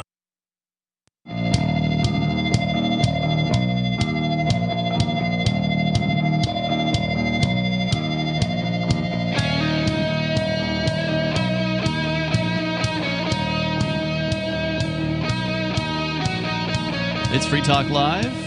You may take control of the airwaves here. The number is 603-283-6160. That's 603-283-6160. In the studio with you, it's Ian. Peakless Mountaineer. And the Reverend Captain Kickass. I was showing you guys there just before we came back on the air that Gary Freeman on social.freetalklive.com, I presume one of our listeners, because 30 minutes ago he posted a meme with "The Needle Knockers are coming," and it's a dude on a horse, like from the Paul Revere Revolutionary days. The Needle Knockers are coming! The Needle Knockers are coming! I presume he got that from you guys. Thanks, Gary. Check out our social media site over at social.freetalklive.com. Gary's one of the more active posters there. We don't have that many active posters, but there's a few hundred people that have signed up. If it's the same Gary Freeman that I think it is, he's got some good content. No doubt. Head on over there to social.freetalklive.com. We're going to go to your calls, your thoughts, whatever's on your mind. We've been talking about the needle knockers, as they've been called, the jab pushers. Coming around to door, supposedly, and it's actually started already in some cities like Charlotte, North Carolina, as of earlier this week. So could be coming to a door near you. Let's talk to Ed. He's listening to WZTK FM in Alpena, Michigan. Go ahead, Ed. Hey, thanks for taking my call. Yes, it's pretty scary, the knock and talk and everything. And but are you required to answer the door when they come over? Because I don't know about you, but hey, I never answer the door. Unless I know who it is or if I am expecting somebody. According to John Rutherford, sorry, I keep doing that. John Whitehead over at the Rutherford Institute, who is an attorney, he says no, you are not required to answer the door for these people. Just as you generally are not required to answer the door for the police. If they've got a warrant, they're coming through anyway. Right. Mm-hmm. We did speculate, though, that there are ways for government agents to get around that with, like, wellness checks and this type of a thing. So That's exactly what I was going to mention. You read my mind, because in my area they do welfare checks all the time, and how do you know if somebody called up to see if you're okay or whatever? You don't. And, you just don't.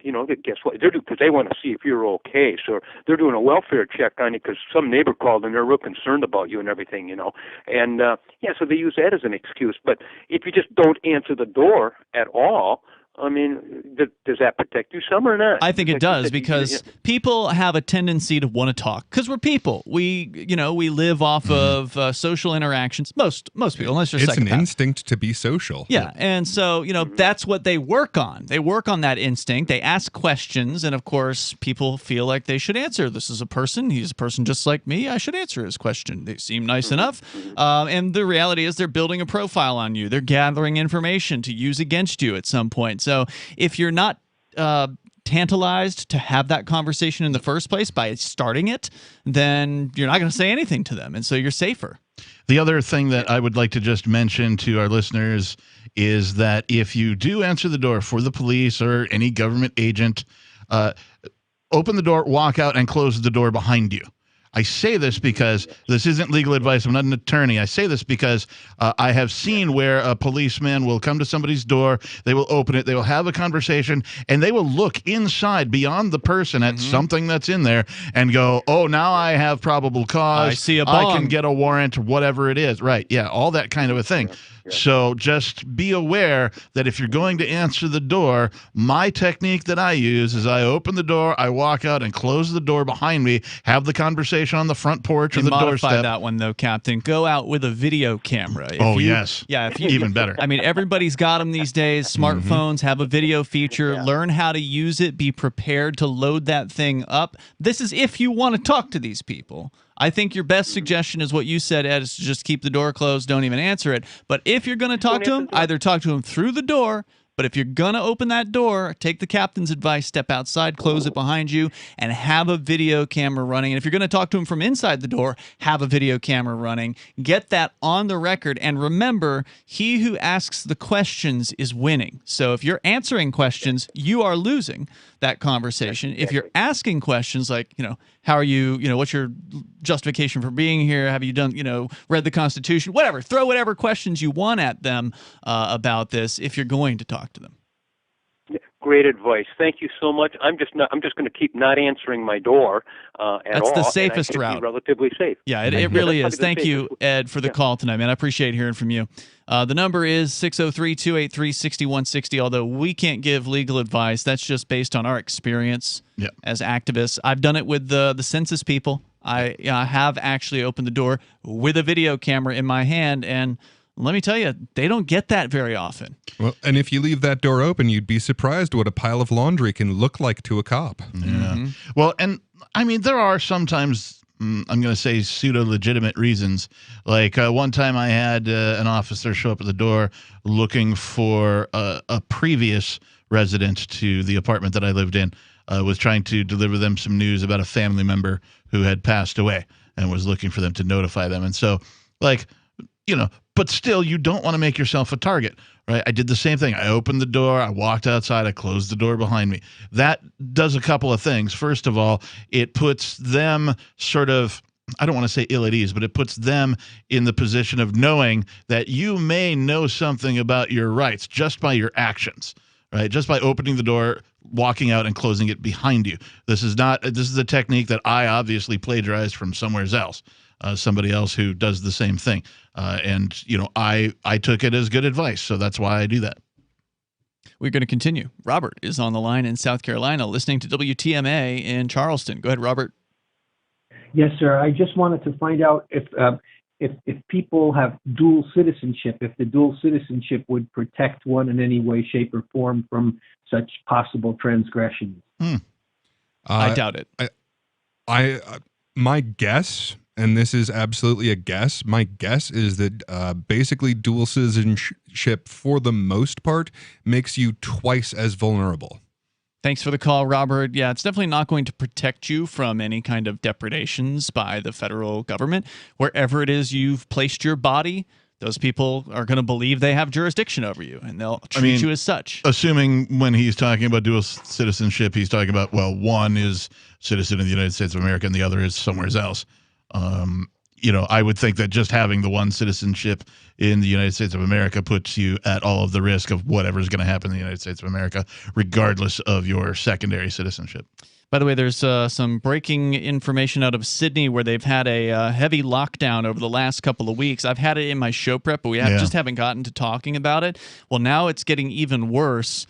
They're making it even heavier lockdown now. It was already pretty serious, but now only quote-unquote critical retail will be allowed to stay open, as 810,000 people are told they cannot leave their suburbs for any reason. And all construction is banned for at least 2 weeks, according to the Daily Mail. 810,000 prisoners overnight. Yeah, well, it's been that way, but it's getting even worse now with face masks mandated outdoors, even in line for food or coffee. The only exceptions to going out basically are for emergency, healthcare, or aged care workers. All stores are ordered closed except for critical retail, which includes supermarkets and chemists, meaning like a pharmacy. From Monday, all non-urgent construction, cleaning, and repairs are paused. From Wednesday, employers face $10,000 fines if their employees are told to come to work. Wow. And these will be lasting until at least midnight on July 30th in Sydney. This brings to mind like pictures of, I don't know, the worst tales of, you know, early 1980s Soviet Union, you know, where like you couldn't buy anything. If somebody managed to smuggle in like a pair of Levi's denim jeans, it was like you could sell it for a mint because they just didn't have that kind of thing there. Right. Presuming you could get a mint from the poor bastards in the Soviet Union. I hope that some of those 810,000 people who are prisoners in their own homes have done a little bit of preparation. They got some supplies, they got some food, they got some stuff stowed in the basement or the shed or whatever. And remember that they will be trying this in the Northern Hemisphere in 6 months. 603-283-6160. Yeah, because it's actually wintertime there. Mm-hmm. That's a good point.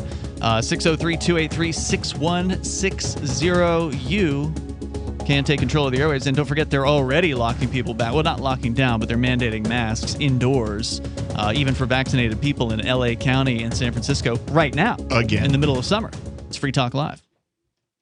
Don't worry about things you can't control. Isn't that what they always say? But it's about impossible to avoid worrying about what's going on these days. The government has used the war on guns, the war on drugs, and the war on terrorism to tear our Bill of Rights to shreds. But you can fight back. The 10th Amendment Center has proven it, racking up major victories. For example, when the U.S. government claimed authority in the NDAA to have the military kidnap and detain Americans without trial, the nullifiers got a law passed in California, declaring the state's refusal to ever participate in any such thing. Their latest project is offnow.org, nullifying the National Security Agency. They've already gotten model legislation introduced in California, Arizona, Oklahoma, Missouri, and Kansas, meant to limit the power of the NSA to spy on Americans in those states. We'd be fools to wait around for the U.S. Congress or courts to roll back Big Brother. Our best chance is nullification and interposition on the state level. Go to offnow.org, print out that model legislation, and get to work nullifying the NSA. The hero Edward Snowden has risked everything to give us this chance. Let's take it. offnow.org.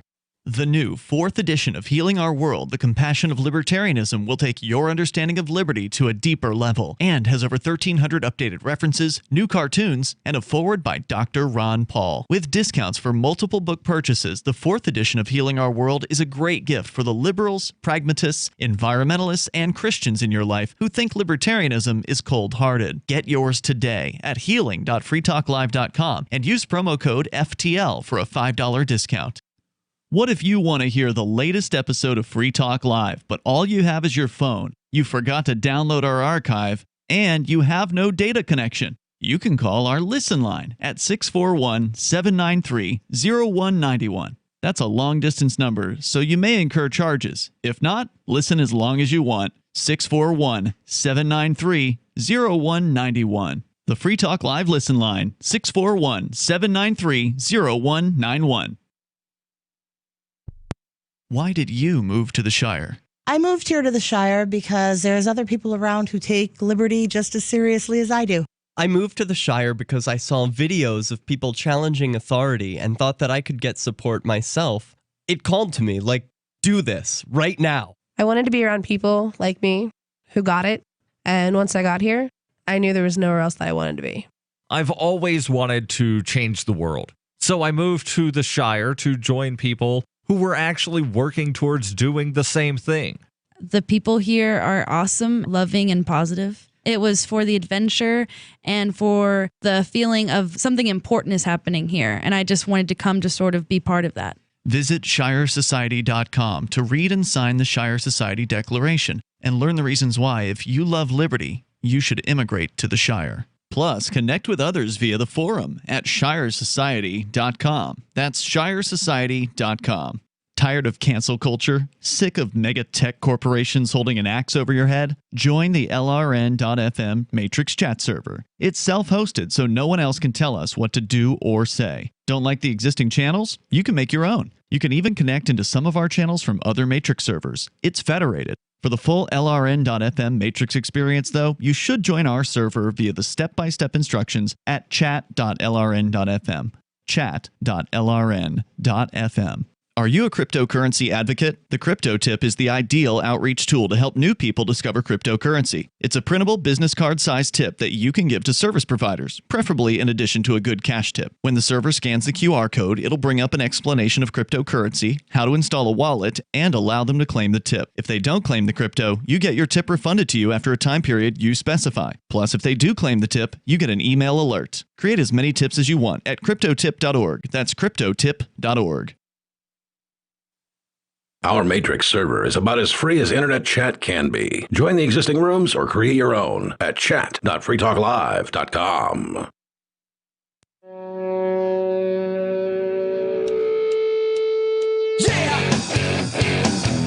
It's Free Talk Live. If you want to join us, you can in the remaining moments, which are right now. The number is 603-283-6160. That's 603-283-6160. Tonight, it's Ian, Pecos Mountaineer, and the Captain. And of course, you can bring up anything. The general topic tonight has been door-to-door jabbers. They're coming by, they're pushing. I was thinking Jab Jehovah's. Nice. Just popped into my head during the break. That is a good one. What do we have? Needle knockers, needle pushers. I do like jab knocker. Jab knockers. You know, it almost sounds like a cuss word. Yeah, jab knocker. It does.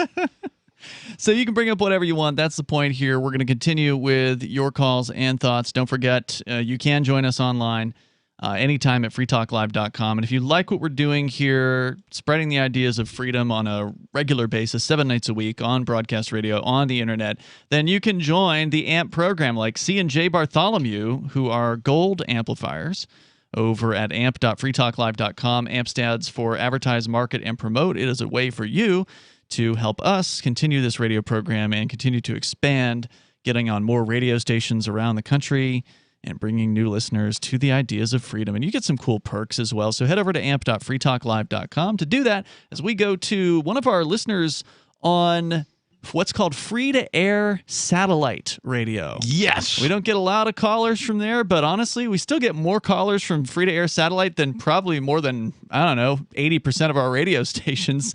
So it is always fun to hear from folks out there. He's tuning in on our North American feed, but we also have one that's over sub-Saharan Africa.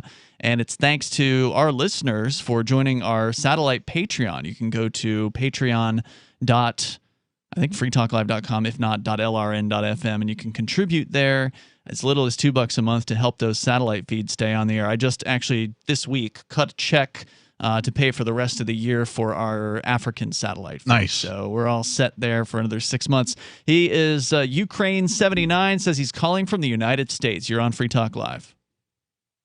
Hey guys, what's happening? So it's good to hear you guys. Ian, it's good to hear from you, man. Keep going strong. I love you. And you guys are awesome, Captain. You're cool. Thanks for taking over the show when stuff went down. So I appreciate all of you there. Thanks for listening. Guy in the black, you're so cool. I don't know who you are, but you're awesome as well. So Peakless Mountaineer is his name. Peakless, that's right. Okay, right on. So I'm calling because you guys were talking about cops. And talking to cops and also census workers and these vaccine Mongols who are coming to people's doors. So when Captain was talking about going out of your door and closing it behind you, that's great. But here's something I did to the census workers last year during COVID-19 is I actually went out my back door, went around my house and talked to them from my driveway. That's another one. That way they can't peek inside your door as you're coming out of it. That's a smart move. Absolutely. And nobody's putting their foot in the door. Right. And if you accidentally close it on a cop, that's not going to be good for you. Oh, yeah. So, did you bring a video camera with you when you came out? I was kind of a little stoned and drunk, to be honest, so I didn't think about it. But, I was like, I'm going to F with some census workers today. I knew I was going to do that, but nice. That's all I was going to do. Very cool. Thanks for sharing that story. Anything else on your mind tonight? No, keep it going, guys. I love you. Thanks, Ukraine79. Appreciate it. Actually, I recognize the name. I think he's one of our chatters on our chat server as well. You can go to chat.freetalklive.com. It's our Matrix chat server, open source. It's available 24/7, and it can't be shut down by the big tech companies, which is sweet. I wonder, so we live in New Hampshire where, you don't need a license to be armed, and many people take it upon themselves to just open carry. I wonder what that looks like in other states when somebody comes to your door knocking for, the needle knockers or for the census or any other purpose, really, if you do that while you're wearing your sidearm holster. Right. And a lot of places it's legal to have one on in your home, even if it's not legal outside of your home. Right. Mm-hmm. On your property, I believe, not necessarily even inside your home. Check your local laws. Check your local laws, of course. This isn't legal advice. Well, New Hampshire is a little different than a lot of places where it seems really well armed, is all I'm going to say. I want to continue here. We're going to go to this caller, unscreened. You're on Free Talk Live, 843 area code. Hello. Courageous. I don't need any screening. I thought it was you, Jerome. Oh, this one's a prank caller. Yeah, prank caller. We only get 2 calls from WTMA these days, and it's either you or Robert, and Robert already called in. So here you are. What's on your mind tonight? I got something you can screen, okay? Hey, I just want to thank the governors of Texas and Georgia for taking us back to the good old days of old Jimmy Crow. Jimmy Crow, Yeah, they're trying to change the voting rights or the way people vote in those 2 states. And you see the governor of Texas, he wants to arrest the Democrats for leaving the state because they don't want to go back to Jim Crow, okay? They won't go along with his Jim Crow ideas. All right, hold on. Slow down. What is it that they're proposing exactly? I don't live down there. I'm not paying attention. So what's going on? Well, no, what they're doing is they want to change the way people vote. They want to, where they were talking about making people have less ways to vote. like mail-in ballots and driving up and voting and things like that. They want to change all of that because they lost the election. So they got to find a way to limit the way black voters vote. And so now hold on. Why is this? Right why now. are you saying this is about black voters? I mean, if they're eliminating mail-in voting, that would seem to affect anyone that wants to mail-in vote. No, because they know that a lot of black voters have voted like that, especially in the last election. So now they want to change all that, but they didn't change it when they were losing, when they were winning. On the last election, when Trump was elected, you didn't hear any talk about changing the way people vote. And now that Trump got voted out of office, well, now they want to find a way to rig the system to be more in favor of them. Jerome, you're just and against. You're just continuously swimming around in the minutia of the system, letting it aggravate you and upset you when I mean, it's going to be that way regardless. You are embroiled in the world's largest adult soap opera is what you're doing. Someone has to speak out about it because I know you're not going. You're always going to tell me, "Oh, Jerome, you just being Jerome." Are you? So you mentioned the mail-in thing. Now, are you also talking about voter ID laws? Yeah. So I have a quick. So I don't have much perspective on this. Look, given the neighborhood I live in, do black people have difficulty getting IDs? They shouldn't. Not in this country. I agree, and I don't see why they would. So hey, I got IDs. You want to see my IDs? Come here. Let me show you my IDs. Because I got a VA ID and I got IDs for the city I live in and everything. So I got you want IDs? I got stinking IDs. I don't want ID. Honestly, I don't actually show ID when I go to vote because I know there's a lot of people who want to require ID to be shown, and I get their rationale for that. They say, oh, well, there's all this fraud. But the reality is there isn't even that much fraud. There's barely any fraud that even gets investigated up here in New Hampshire. And of the little bit that gets investigated, they usually find out that there wasn't any issue. So I've actually, the only time I've ever shown ID to vote the whole time I've lived here was once when I was in a super hurry. I had to get back to the studio and I just didn't want to go through the usual process of, because they have a process here. The worst voter fraud I've ever heard was against Arya when like 10 times as many people as live in that town voted against her. Yeah. That was what cute. it is? What's that? They lost and now they want to take their binky and go home. Hey, Jerome. You took away our binky. We want our binky back. Yeah. Hey, Jerome, I don't see how any of this is Jim Crow. I have a question though, Jerome. Do most black people have a cell phone? I would assume so, but hey. Okay, so hang on. I have a solution. I have a solution to all of the voting problems when it comes to voting for president. Right? Do most white people have a cell phone? I believe so. Yeah. So here's my solution. Here's my solution. That is, you get rid of the voting system altogether, the way that it is, and you implement the exact same system they use for television shows, shows like American Idol, because they can calculate the total votes, and even if somebody votes once or twice from different phones, it averages out in the end, and they can do it all in an hour.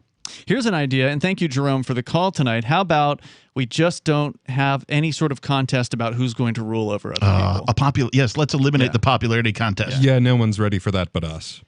I'm just saying, I think we need to throw that idea out there from time to time because that would solve Jerome's problem. Yeah. Because Jerome feels as though that there's a group of people out there, and he's right, that are trying to control him, that are trying to tell him how to live his life. And that's not okay. Now, I don't think that Jerome should tell me how to live my life, and I shouldn't tell Jerome how to live his life, I wouldn't and so on and so forth. Yeah, I also just don't get how this is in any way similar to Jim Crow. Maybe he'll call tomorrow and talk further about it because we're out of time for tonight. And if you didn't get on, well, call us tomorrow. We're here 7 nights a week, 7 to 10 at night Eastern Time. You can join us online in the meantime at freetalklive.com. Have a great weekend. When a lunar observer